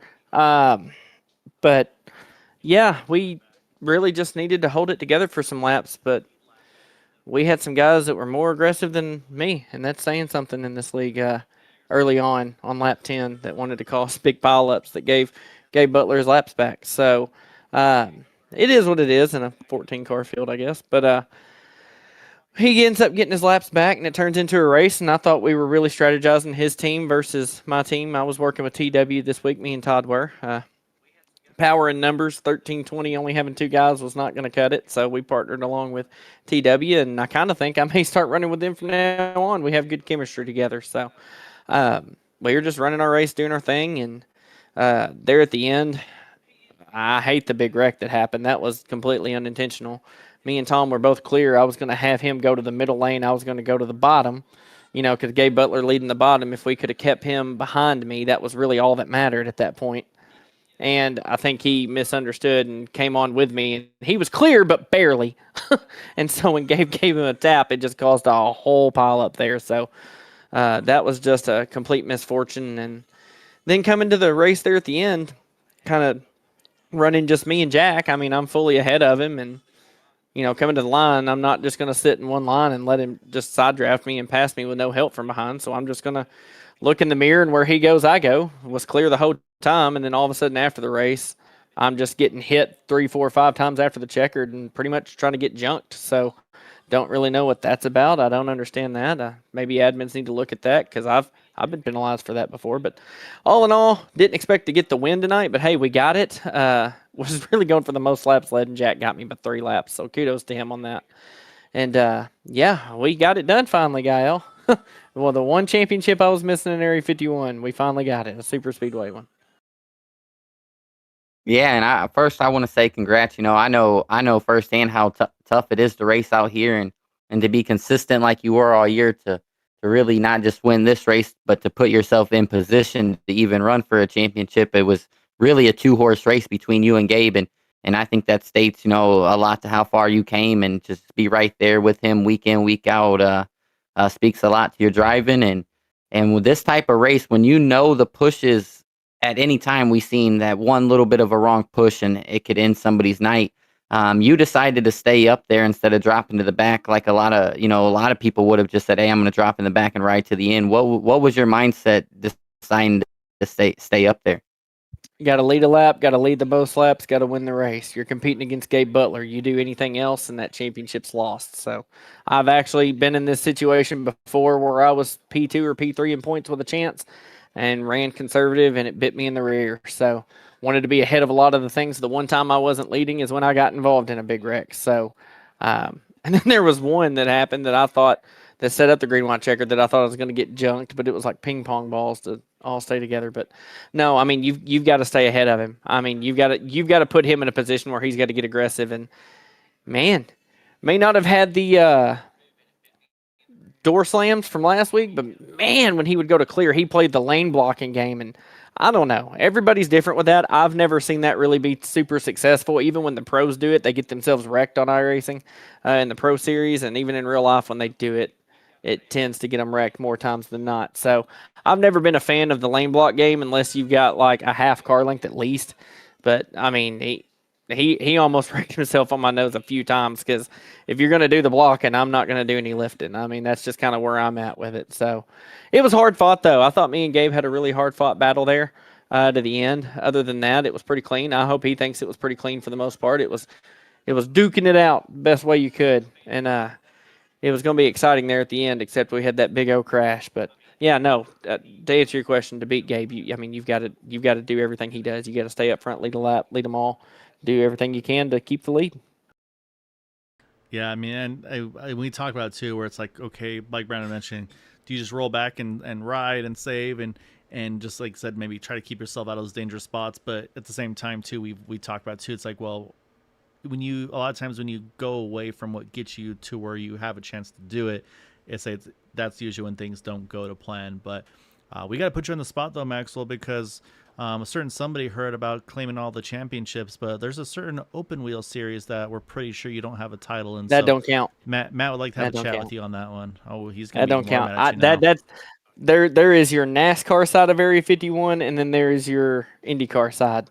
I've never claimed to be on the IndyCar side, but as far as NASCAR stock cars, yes, I'm talking more as far as NASCAR stock cars. That the IndyCar is to each their own. That is not my vehicle. I've tried running with them boys, and when you have to adjust a weight jacker and do all that weird crap adjusting on the fly, there's not much you can do. So.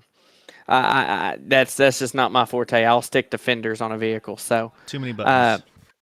Too many buttons. I think I've told you that in some of those races before that I attempted. I'm probably in the single digits of how many open wheel races I've tried to do in Area 51, and there's a reason for it. Those guys are if you think of it, that's a whole different group. That's a whole different set of racers than Friday nights and Sunday nights. And even when we did the Thursdays back in the day, which you know as well as I do, I really miss that guy. All that needs to come back. Where we went to all the other different tracks on the NASCAR circuit.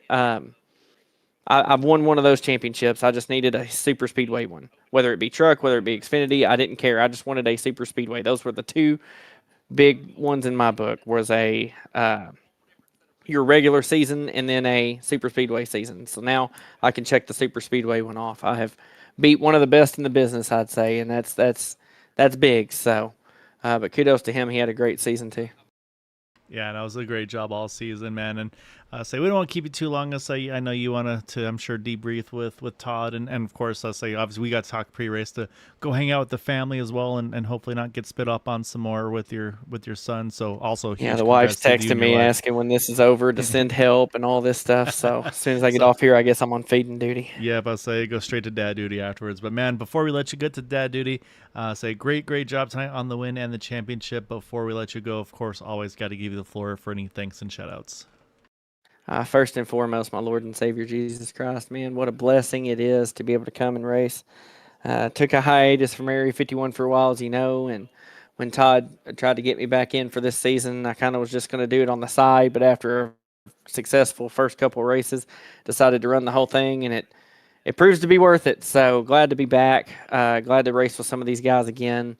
Some of the guys that I've been in the broadcast booth with you calling, and watching those guys duke it out, to come on track and duke it out with them and be able to come out at the end on top is massive. And Gabe Butler doesn't lose very many of these, so when you can get one on him, it's massive. So I can rest the rest of my life knowing I've at least won one of these things. So what a blessing it is. All glory to God for it. I got to thank my teammates, Todd Merkel, 1320, man. What a great teammate and team owner. And then the TW guys. I mean, Tom Dixon. Oh my gosh. Dean Wilkinson. And the boys, just everybody. Bob Fitzgerald, man. They came in and they said, "Hey, what do you need?" Like, we'll do what you can. I mean, they were still racing. If they were in another lane, they still pushed other people. We wasn't playing those games. We played pretty fair, but if they had a chance to get with me and push, they did. So what a blessing it was to run with those guys. It was actually a lot of fun. Like I said, I really enjoyed hanging out with those guys. Haven't really talked to them much in the league, so that was a lot of fun. And got to thank Merkel Racing Engines for being on the hood. Man, that sponsorship, I think, started here in Area 51, and it's just continued into other leagues and other areas. And it's always good when I can give Todd a shout-out for his business and everything he does there. So check them out, merkelracingengines.com. Got a lot of cool stuff there, cool shop. I want to tour it someday. I bet it'd be really cool to see. So, and then got to thank the league. I mean, Area 51's been around. It was the first league I ever joined in iRacing.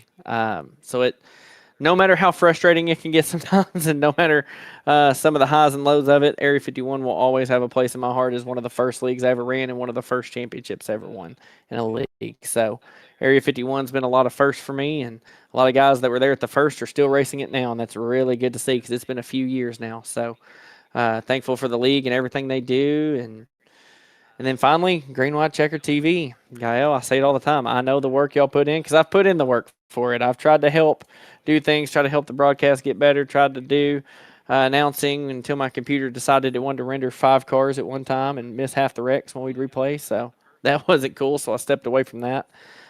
Maybe one day I'll get back in it. We'll see. iRacing is always the glitchiest thing I can ever have on a PC for some reason. But, man, you guys do an amazing job. Briggs, you do a great job too. Had only heard you really this season, but man, you're killing it too. So glad to have y'all in the booth. Glad to have y'all doing your thing, and hopefully Green White Checkered sticks around for many seasons to come. Because Gael, all I see your company doing is growing, growing, growing. Well, I appreciate it. Yeah, like I said, you've been on all sides of it for sure, and I say yeah. So like I said, you were doing the same stuff Brandon was, and you were running the show, and yeah, so it was also the same thing. Super appreciative of everything you've done for us here too. But yeah, like you said, I mean, and that's what's amazing is I love that the founding members, a lot of them are still here, and then just some of the original members in general also have been here all these years. So it's been really cool to see. But Maxwell, let's let you go be dad again. Keep the missus happy. Go tell her what you were able to do. She'll probably roll her eyes and be like, okay, whatever, and go take care of my baby. But yeah, congrats again, dude. Well deserved. Like I said, you fought hard all season long to be in a contention spot for it, and yeah, you did everything right tonight, man. So go enjoy this one, and hopefully we'll see you on track again soon. Sounds good. 2 last little things. One, I finally beat Gabe Butler. I mean, you've talked about that. And Gabe may chuckle later, probably not tonight. I know he's upset, but finally got one on him. And then 2, please remind Boomer who the real 94 is for me, Gael. I just had to sneak that into the broadcast, and you know why. He's gonna hate you so much, but I love it. Thank you, boys. All right, Brandon, that is our race winner and champion in the 94. And I mean, it kind of played out how we talked about. They might have to win the race in order to win the championship. Obviously, we'll never know for sure. I'm trying to see if maybe I can do some poor mathing. Because with Gabe getting 34 points, Maxwell would have. I'll do the math later. I'm just curious for my own sake. But yeah, I mean, that's what it wound up coming to. And like he said, I 100% agree. There was no ill intent from Bob or from Tom there at the end pushing Max. It was one of those things where, I mean, I talked about it not even half an hour sooner. When you're pushing a guy, you're just 100% focused on that car in front of you. So where they go, you go. And it's just, everything happens so fast. It's easy when we're sitting up top here looking at it. When we look back at it at a quarter speed, it's like, oh yeah, they could have done this, done that. But man, all he sees is a rear spoiler of that 94 car. And yeah, so it's unfortunate that that's how it ended up, but at the same time, I mean, the fact that Gabe even had a shot at it after starting 2 laps down, having the hiccups and everything like that to even be able to get back into it is, yeah, it's one of those things. Unfortunately, it didn't happen for him. Someone unfortunately has always got to be on the wrong side of it, but yeah, it was wild though seeing those guys. Like I said, they threw everything at it, and same thing with Jack. Jack's not happy about how it ended, but Maxwell didn't know. It's like, hey, if I had finished second behind you, I may have not won the championship. And unfortunately, we've seen way worse ways of people getting wins in real life racing compared to this. So, yeah, it's just one of those things where he knew it was on the line at the end, and he had to do everything he could to make sure he didn't lose it. Yeah, and it's you hear the emotion, you hear the passion, and it just shows you the character that is in with this league. And the 83, right? He wanted to win the race. He knows the 94 is battling for the championship, but the 94 knows that I have to win this race. So it's always it don't matter what's going on, or if you're going for a championship. There's always going to be a battle, and it's like a family, right? A season is like a family. There's always that one little nephew, right? There's that one little nephew that gets away with everything, and it's like, damn, he got lucky again. It's kind of like that when it comes to racing. And now these guys will have a couple months off to regroup, put their teams back together, come back with a little bit of a different strategy, maybe a little bit bigger teams. and give another run at it. And that's one of the greatest things, that he brought up that Area 51 keeps doing this season after season is you're going to get another chance to run back into it. And what did you learn? The 88, if we brought him up here right now, he's going to talk about all the mistakes that he made, right? He's not going to talk about, what he, could have done. He's going to talk about the things that he's going to go back and fix and make sure he doesn't, make again. And so that's what you got to do to be competitive here. And that's what Maxwell's done. He's been here around long enough. Like he said, he was in the booth. He watched, he's raced, and he did what he had to do to become a champion. And when you look back on it, all we're going to see at the end of this race was that he was a champion. Yeah, no, exactly right. And yeah, it's, and like you said, I mean, these things are not easy to come by. And again, I mean, you got 14 race season we did this year, but it's 4 races to try to basically get everything you can. And so, yeah, so there's a ton of pressure at the end. So yeah, so no, it gets intense. And like you said, with family, sometimes things are going great with family. Sometimes, unfortunately, you kind of want to pop one of them in the nose, like Jack said.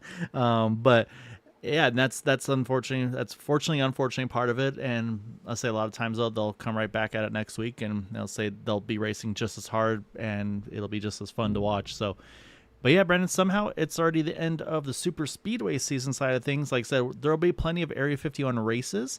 If you guys are interested in learning about the league and maybe just kind of getting your feet wet with them, website is area51iracing.com. You can join the Discord. Like I said, I would expect to see some races on the Fridays and the Sundays. Like I said, I think probably just testing things out, trying some car track combos, see if maybe there's a magic number that might work for the future seasons over here at Area 51. So definitely check those out. And then racing-wise, we still got a couple more to go on the IndyCar side of things. So we are off this week for the Halloween break, but we will be back November 4th at Las Vegas. And then 2 weeks' time will be our season finale double points race at Indianapolis to crown a champion over there.